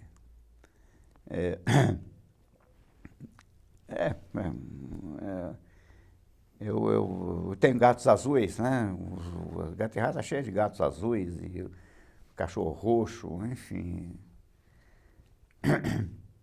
Acho que a imaginação, e a criança não vê essa coisa. Quer dizer, ela vê, ela percebe, mas ela entende aquilo muito mais que o adulto. Mas esse gato azul, o adulto questiona, né? A criança não aceita aquilo naturalmente. Um gato azul, qual é o problema de um gato ser azul? Né? Muito menos preconceito, não tem preconceito nenhum, né? Depois, quando a gente cresce, que fica preconceituoso, né? Tem essas bobagens todas aí. E, Eliado, então, seguindo a nossa cronologia na Ática, depois dos animais brasileiros, vem o quê? Aí depois foram os pingos, nós criamos os pingos, que são os personagens que hoje tem, sei lá, com os livros publicados na Ática, com os livros publicados na nossa editora, eu acredito que tem uns, sei lá, 50 títulos, talvez, dessa coisa. Nesse tempo todo, todos os nossos livros publicados, a gente tem, segundo o pessoal da Biblioteca Nacional, que tem os registros dos títulos e tal, nós temos lá perto de 300 ou mais de 300 títulos. 300 títulos? É. Beleza. Muita coisa, né? Nossa. Ave Maria, não sei como é que eu fiz tanta coisa. E, quer dizer, você também criou condições para isso, né? Porque a gente vivia por conta disso, né? Eu não tinha que fazer outra coisa. Não trabalhava em outra coisa. A gente vivia por conta de livro, de fazer livro. Né? Ainda tem os livros didáticos que a gente ilustrou, que eu ilustrei nesse meio tempo aí, né? Além dos livros lá. E como é que surgiu essa ideia dos pingos? Olha, fazendo na Gatirrato, cada título tem os seus personagens. Os personagens não se repetem nos títulos. Então a gente imaginou que poderíamos criar uma família de personagens que pudessem aparecer em vários títulos, em várias situações. E foi aí que a gente começou a brincar com essa coisa de fazer, o que vai ser? Vai ser uma gota? Não, mas a gota, só uma gota de tinta? Podia ser uma gota colorida.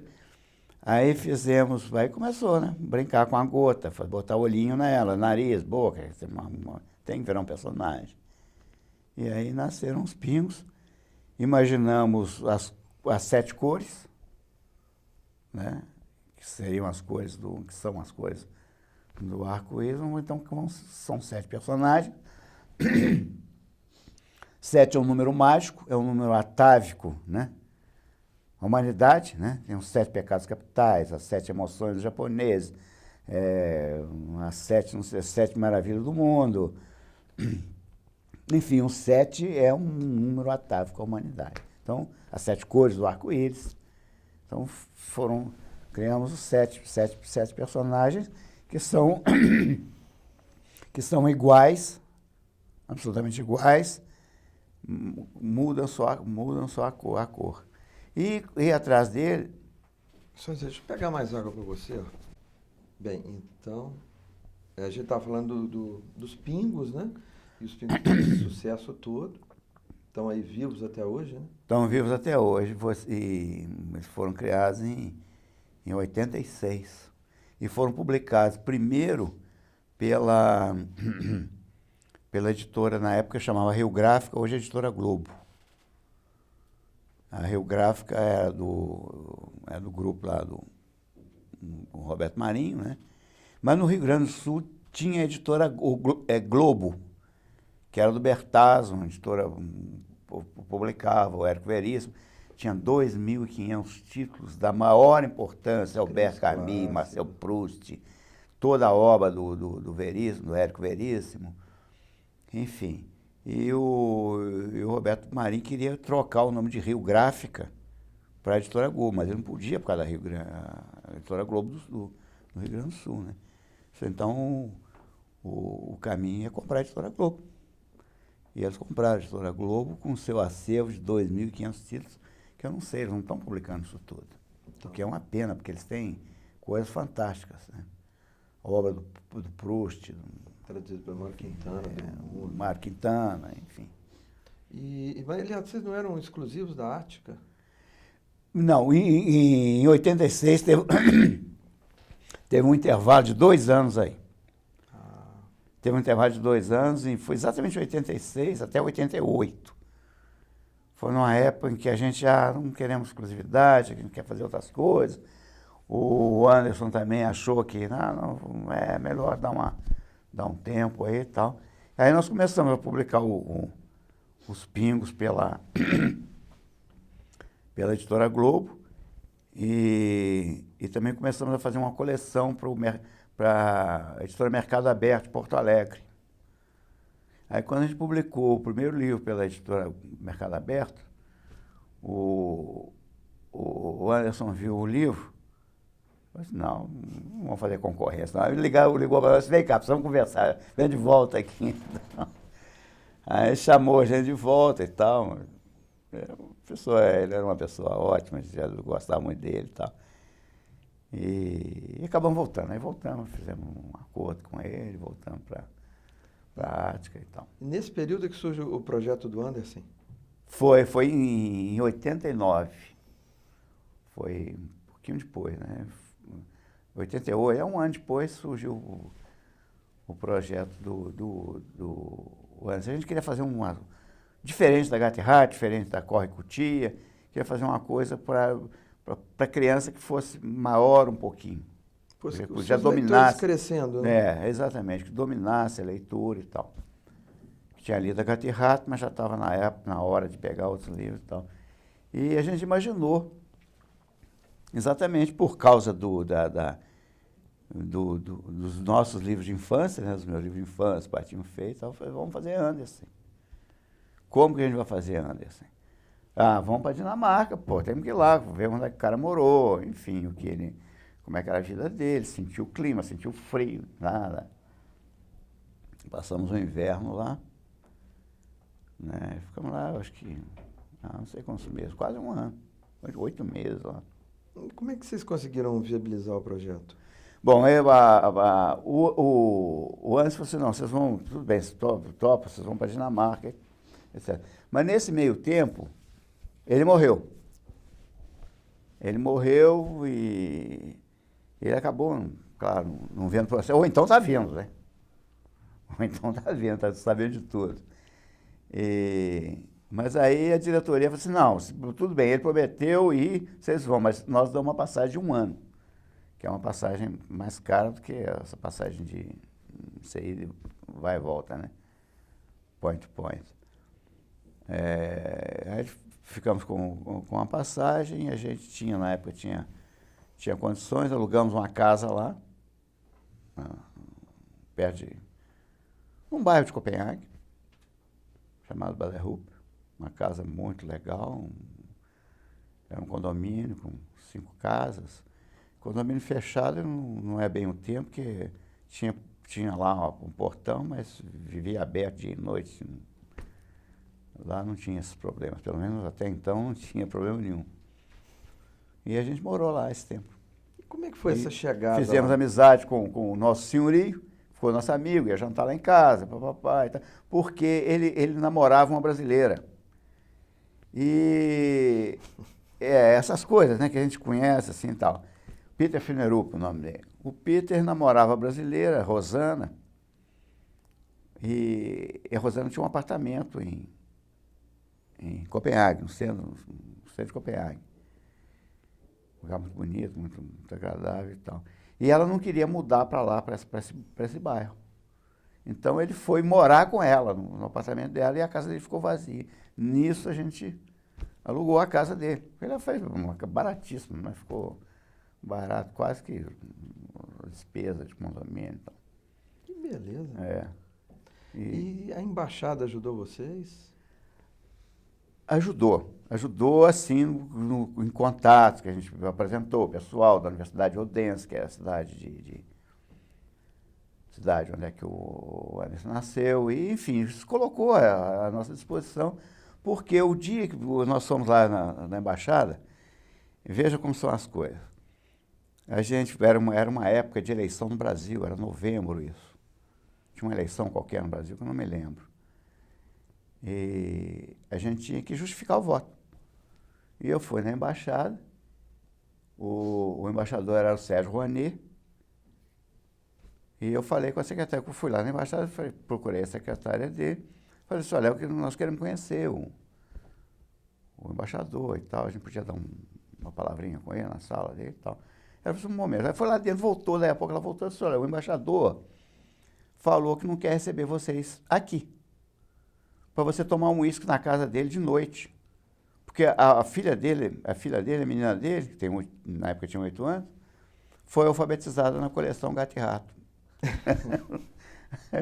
Aí abriu as portas e tal, fizemos amizade com o Rouanet, fomos lá, tomamos uísque, conversamos bastante. Que beleza. Enfim, E como é que foi mergulhar nesse universo do Anderson? Olha, fantástico. Primeiro nós descobrimos que o Andersen é um herói nacional dinamarquês, né? Ele é tratado lá como um grande herói, como a gente, talvez aqui o Tiradentes, não como o nosso Monteiro Lobato, né? Que o brasileiro já não dá muita bola para a importância do Monteiro Lobato. Vivia, né? Eles têm lá uma das principais ruas de Copenhague, é o Boulevard Hans Christian Andersen. Hoje o museu dele foi absolutamente na cidade dele, Odense, é a antiga casa dele expandida para um prédio moderno e tem tudo sobre Andersen, tudo que foi publicado no mundo sobre Andersen eles têm. Tem histórias contadas, narradas, você pega aquele fone de ouvido, você ouve o Patinho Feio contado, por exemplo, pelo Sir Laurence Olivier, né? Gravado com a voz do cara, gravado com a voz do Michael Redgrave, também Sir Michael Redgrave, grandes atores do teatro inglês, que gravaram os contos vários contos de Andersen, né? Então tem a sala de vídeo, onde é que eles passam vídeos feitos pelo mundo afora, né? Principalmente pelos tchecos. Os tchecos fizeram muita coisa. Tinha um ilustrador tcheco maravilhoso chamado Erich Trink. Ele fazia muito boneco também. Ele fazia cinema de animação. O Rui de Oliveira estudou com ele, lá no leste europeu. Enfim, eles têm tudo sobre Andersen, todos os livros publicados no mundo inteiro sobre Andersen. É um museu fantástico, muito bem organizado e bonito o museu. E tem a casa antiga, onde é que o Andersen nasceu, né? E Eliade, e que histórias vocês foram escolhendo para trabalhar? Primeiro nós escolhemos as histórias que a gente tinha um amor, né? Tinha um contato pessoal com o Patinho Feio, o Rouxinol, né? A Colina dos Elfos, e aquelas histórias que a gente já conhecia daqui. E depois, né, com o tempo, nós fomos descobrindo outras histórias. Nós demos uma entrevista para um jornal dinamarquês, um jornal de maior circulação lá da época, que era o Politiken, e demos o nosso telefone. Né? Porque se tivesse alguma pessoa que tivesse alguma coisa sobre Andersen, que ligasse para a gente. Para quê? Ué? Tivemos que instalar a secretária eletrônica, né? Senão a gente ia passar o dia inteiro no telefone, fazer outra coisa, a não ser atender telefone e tal. Aí tinha sempre gente dizendo que, eu conheço a história assim, tem uma história que não é muito pouco publicada, que é dessa maneira. Eu tenho um livro que eu herdei do meu avô, com ilustrações antigas e não sei o que e tal. Todo mundo queria ajudar. Todo mundo queria não queria aparecer, não queria nome de lugar nenhum. Ele queria ajudar a gente no trabalho, porque se tratava do herói deles, pô. Eles queriam te mostrar mais coisas do Andersen. E aí a gente conheceu gente, conhecemos o Lasse, que é um dinamarquês, que é nosso amigo até hoje. Hoje ele mora em Belo Horizonte, mas ele era casado com a Julieta, brasileira também. Né? A gente sempre está sempre achando uma brasileira nessa história. E também uma moça também muito legal. E ele falava perfeitamente, por ele ser casado durante muitos anos com a Julieta, ele falava o português perfeitamente e tal. Então ajudou muita gente na tradução direta do dinamarquês. Foi muito importante. E vários outros, o Rei também, dinamarquês. Nós fizemos muita amizade lá e foi um período ótimo, descobrimos coisas assim da vida do homem. Bom, as coisas mais manjadas, mais conhecidas, todo mundo sabe, né? Por exemplo, o Patinho Feio é uma história autobiográfica, né? A autobiografia dele está ali, toda no Patinho Feio, né? Ele era um cara feio, eles consideravam um cara feio. Ele estava de lado, porque ele achava que de lado ele era passável, né? Mas de frente ele era uma coisa horrorosa. De fato, ele é meio feinho mesmo. Então, isso era... E ele vivia, ele nunca teve casa dele própria. A única casa própria dele era aquela casa em que ele nasceu, né? Porque ele vivia viajando e se hospedava sempre na casa de amigos, na casa dos reis da Europa, na época, né? O Patinho fez exatamente por isso. Ele nasceu feio, pobre, feio, né? E se transformou num belo cisne, né?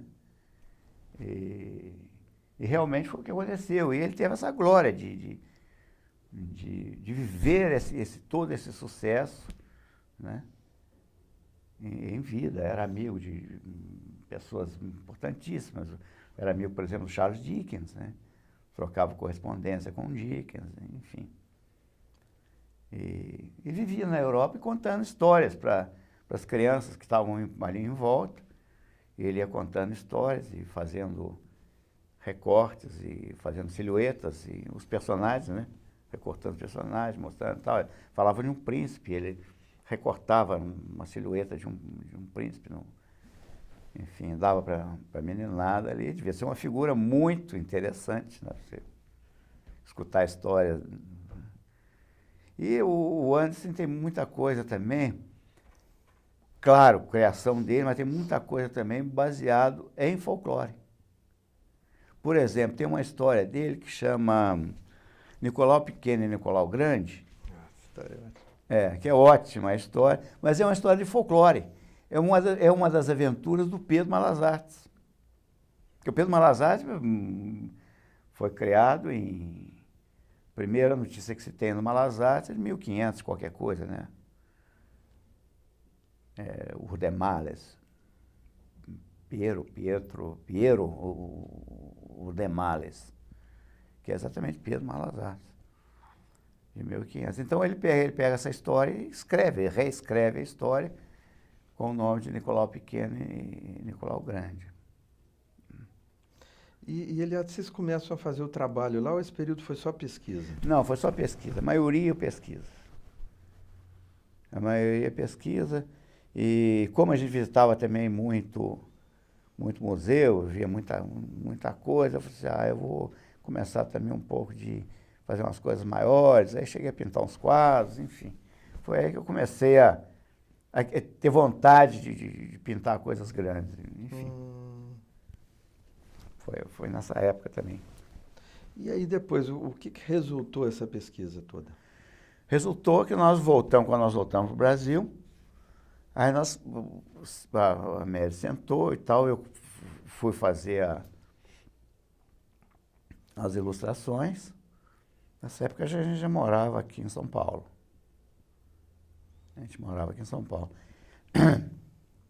E fizemos aí 2 livros de capa dura, de quase 100 páginas cada um, e que posteriormente foram subdivididos em várias brochuras, cada um com uma história, né?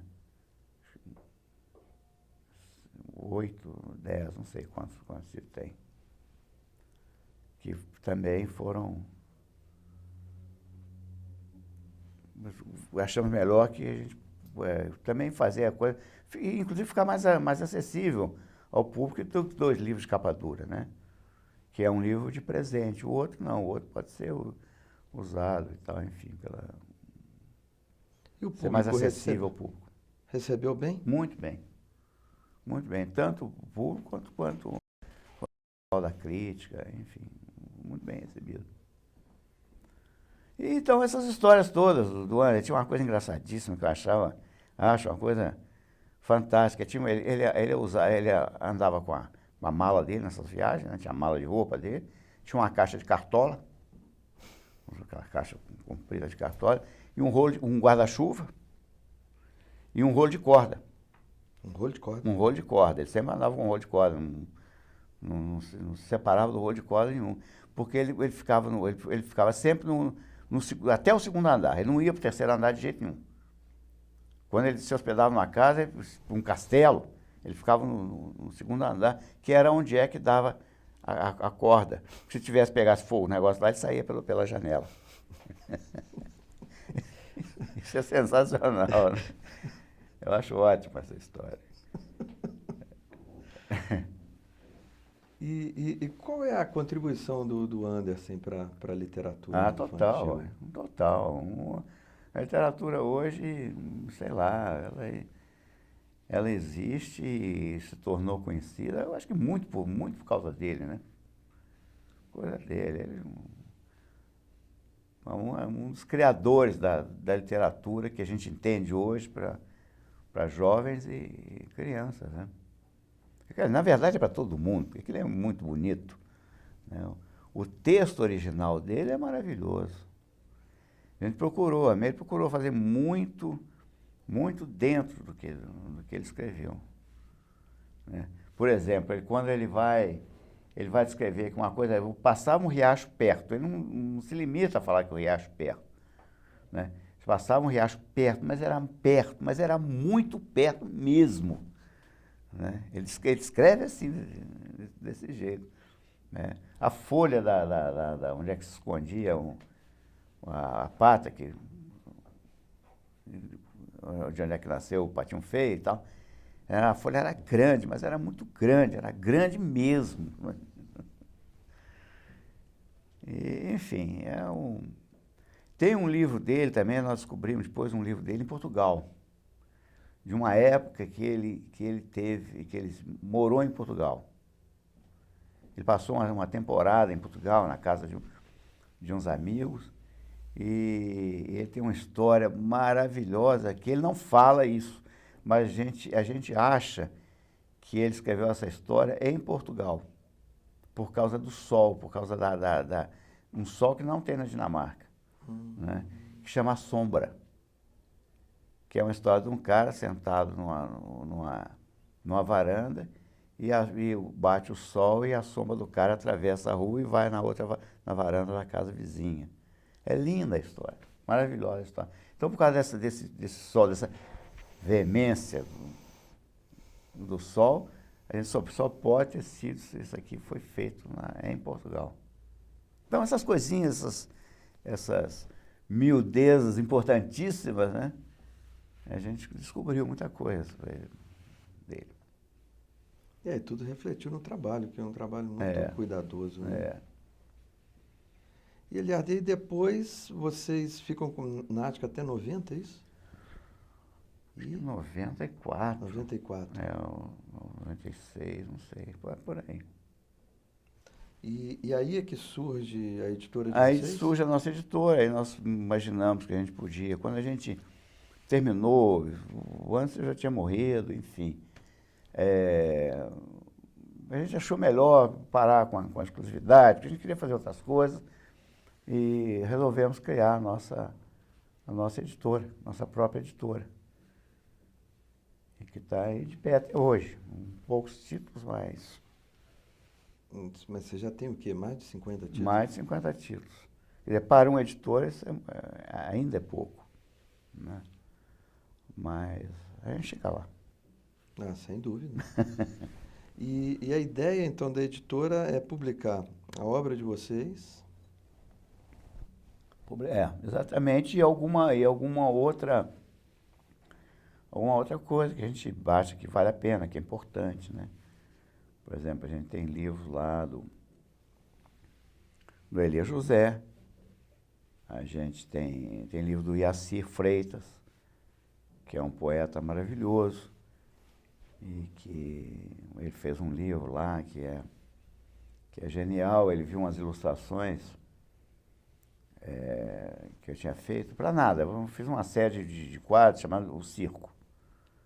Gente de circo, gente fazendo malabarismo, enfim, equilibristas e tal. Ele desafiou o Yacir, por que você não escreve uma coisa sobre isso para a gente fazer um livro e tal? Ele topou e uma semana depois estava tudo pronto. Uma semana? O Yacir.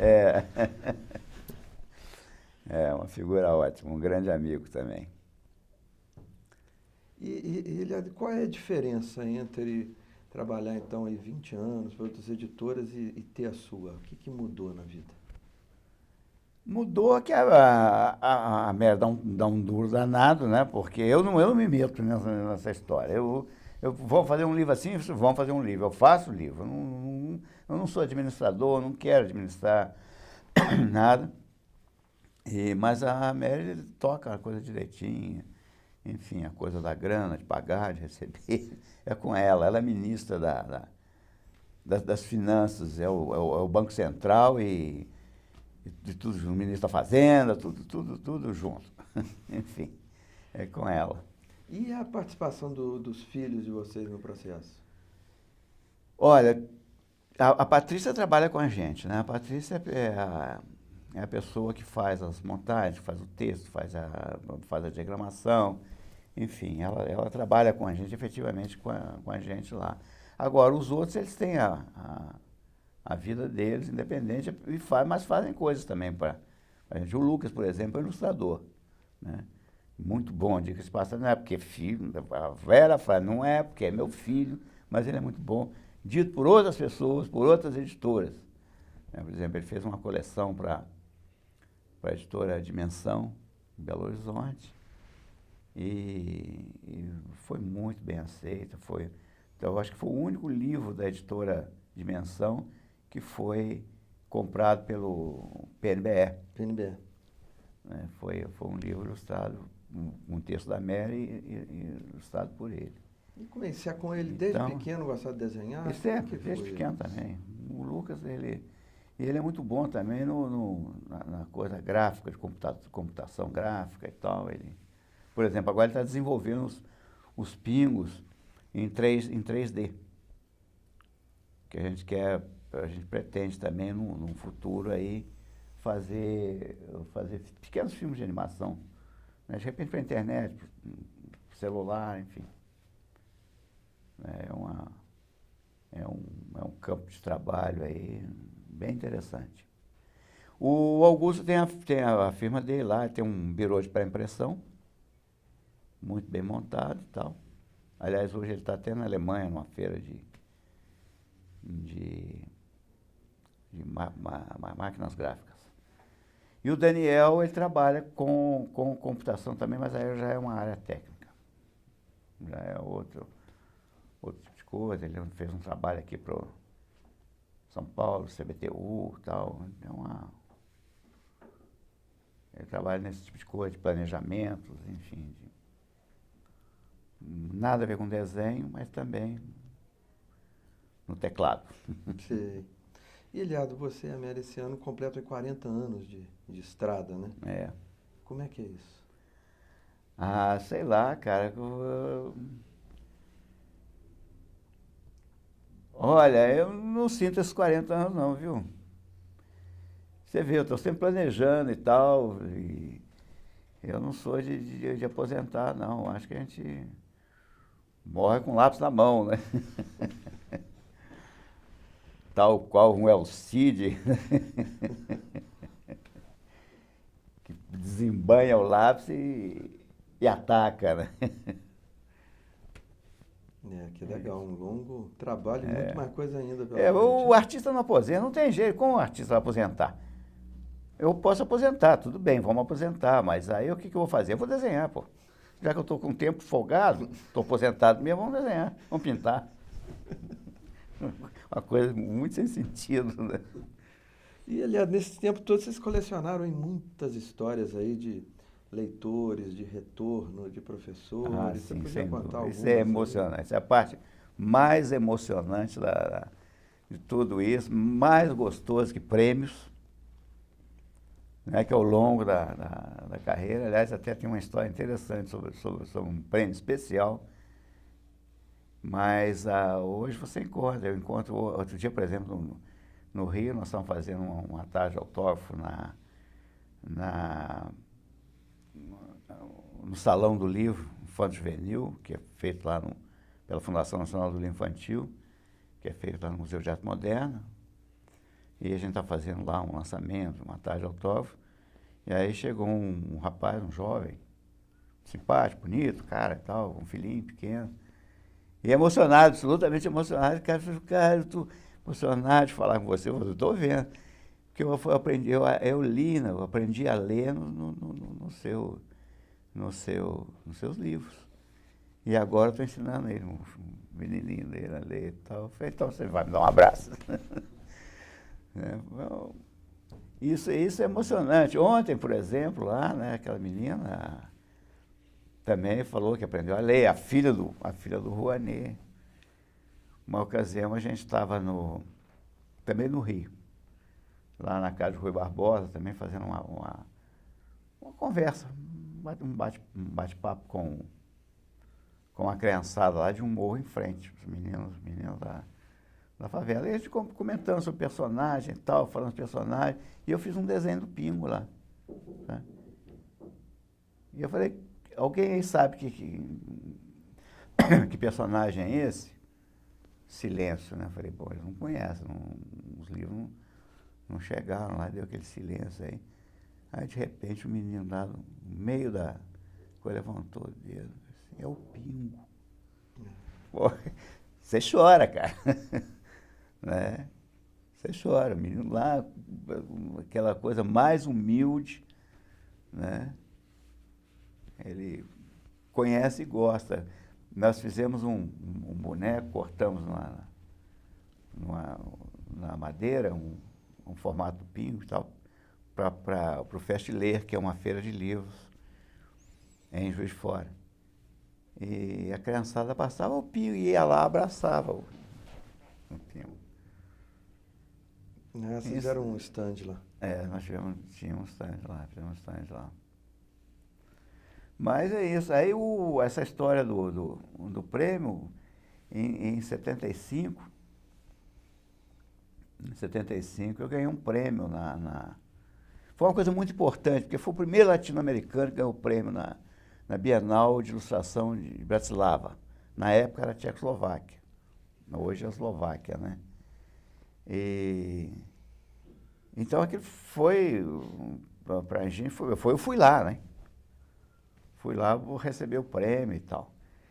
Mas eu cheguei lá, mas não sabia que tinha um prêmio. Eu, de qualquer jeito, eu iria, porque é uma coisa que participava, ilustradores do mundo inteiro. Você foi convidado, mas não sabia que tinha um prêmio? Não sabia que tinha um prêmio. Né? Eu acho que na época não tinha sido escolhido ainda. Nesse meio tempo de viagem, quando eu cheguei lá, que tinha saído o resultado. E foi também muito emocionante, porque eu cheguei lá e me apresentei, eu sou fulano de tal, o cara olhou na lista e falou, you have a prize. Eu? Eu tenho um prêmio? Tem certeza? Deixa eu ver, o cara me mostrou a lista, tá aqui, pô. E foi uma coisa também muito emocionante. E agora, recentemente, né, eu voltei lá uma vez ou duas e tal, conheci gente, ilustradores também, fantásticos, né? Tinha gente lá, por exemplo, eu me lembro do Leo Leone. O Leo Leone era um ilustrador italiano, mas ele morava em Nova York. Ele era presidente da Associação dos Artistas Gráficos dos Estados Unidos, enfim. Tem um desenho belíssimo também. E o Leo Leone, nós tomamos uísque, ficamos meio de forre, conversamos muito. Sempre gente muito agradável, né? Muito. Aí fizemos bastante amizade lá. O Dozan Ho, que era o diretor da feira, está até hoje lá. E eu encontrei com ele agora. Eu lembro seu prêmio, eu lembro quando você foi lá buscar o prêmio e tal. Isso é muito legal. Mas eu estive lá o ano passado, não mais concorrendo, mas como integrante do júri internacional de Bratislava, da Bienal de Ilustração. O que é, né, também que beleza, né, muito legal. E tinha gente do mundo inteiro lá, né? Éramos nove integrantes do júri. Tinha Dinamarca, Rússia, Bulgária, Suíça,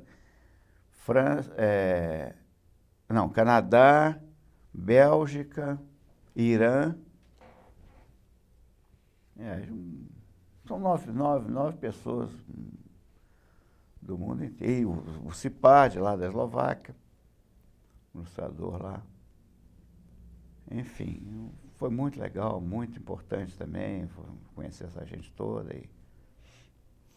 É uma pena aí, estamos chegando no fim aí da gravação. Passa rápido, né? Quando é bom, passa rápido. Tiago, você tem alguma... Então, tem mais uma sequência, uma bateria final. E não é aquela clássica pergunta que já te fizeram, né? Que conselho que você dá para uma criança aí que gosta de desenhar? Faça, refaça, torna a fazer, bata o pé, se é isso que você quer, vai em frente, dá certo. Dá certo. E como é que você vê essa literatura para crianças que explode aí a partir dos anos 70 e que vocês participaram então desse processo todo? Olha, tem muita coisa nascida em década de 70, assim, da maior importância, que estão aí até hoje, né? Eu não vou citar porque fatalmente eu vou esquecer alguém, mas foram coisas muito importantes que aconteceram a partir de década de 70, com a chegada, com a criação da Fundação Nacional do Livro Infantil e Juvenil, que deu um up nisso, muito grande. E também as pessoas, eu não sei, foi um momento mágico, sabe, em que os editores também se conscientizaram de que era importante fazer coisas no Brasil, que o que tinha, o que vinha de fora, não era de boa qualidade, e que a gente tinha gente e material gráfico para fazer isso. Hoje o livro, você tem livros no Brasil, né, tão bem impressos, tão bem feitos como qualquer parte do mundo, da Europa, dos Estados Unidos, enfim, nós temos uma qualidade gráfica muito boa. Então você está falando da qualidade gráfica dos nossos livros? Eu acho que a gente hoje tem gente, equipamentos gráficos da mais alta qualidade. Nós podemos concorrer graficamente com qualquer editora aí de fora do Brasil, né? Muito... E pessoas também, né? Nós temos hoje grandes autores, pessoas que são lidas aí no Brasil inteiro e as crianças adoram, né? Gostam muito. Tem muita gente aí fazendo, trabalhando. Que bom, né? Que bom. Eliardo, e o que foi seu aprendizado aí com a Mary aí nessa parceria aí tão longa? Olha, eu acho que aquela coisa, eu às vezes brinco que o ilustrador esperto tem que casar com a escritora, né? Porque você briga em casa, você cria em casa, tudo acontece. Então é muito bom essa coisa, quando você tem a oportunidade de criar um livro juntos. Porque no nosso processo de trabalho, ela dá opinião sobre o meu desenho, eu faço texto, opino também sobre o texto dela, enfim, a gente cria coisa junto. Não, isso aí não está legal, vamos mudar, quem sabe, esse caminho e tal, etc. Às vezes não estão com tanta calma assim como eu estou falando, né? Mas eu já falei que isso é assim. E briga, quebra pau e tal, mas é muito legal. Não há mágoas, nenhuma mágoa, é ao contrário, é muito gostoso, muito gratificante você fazer uma coisa, você ver o seu livro nascer. Então, Eliardo, para terminar, o que você achou de participar desse projeto aí, Memória da Literatura Infanto Juvenil? Olha, eu acho importantíssimo. Eu acho que é a única coisa que você tem no Brasil, né? Para a gente guardar essa memória, esse depoimento das pessoas. Eu não conheço nada semelhante ao que está sendo feito, o que vocês estão fazendo aqui, né? Eu acho que isso aí é um arquivo e que, enfim, estão pensando no futuro, né? Estão pensando no futuro, em deixar, daqui a 500 anos, saber o que a gente pensava hoje, né? Como é que se era feito, como é que as pessoas procediam hoje nessa coisa de fazer o livro, na feitura do livro. Então, Eliardo, muito obrigado aí. por mais essa conversa. Muito obrigado a vocês, a turma toda aí. Foi muito bom, muito gostoso. Passou muito rápido, né? É verdade. É. E eu também estou com um pouco de sede, porque eu acho que a comida ontem estava meia salgada.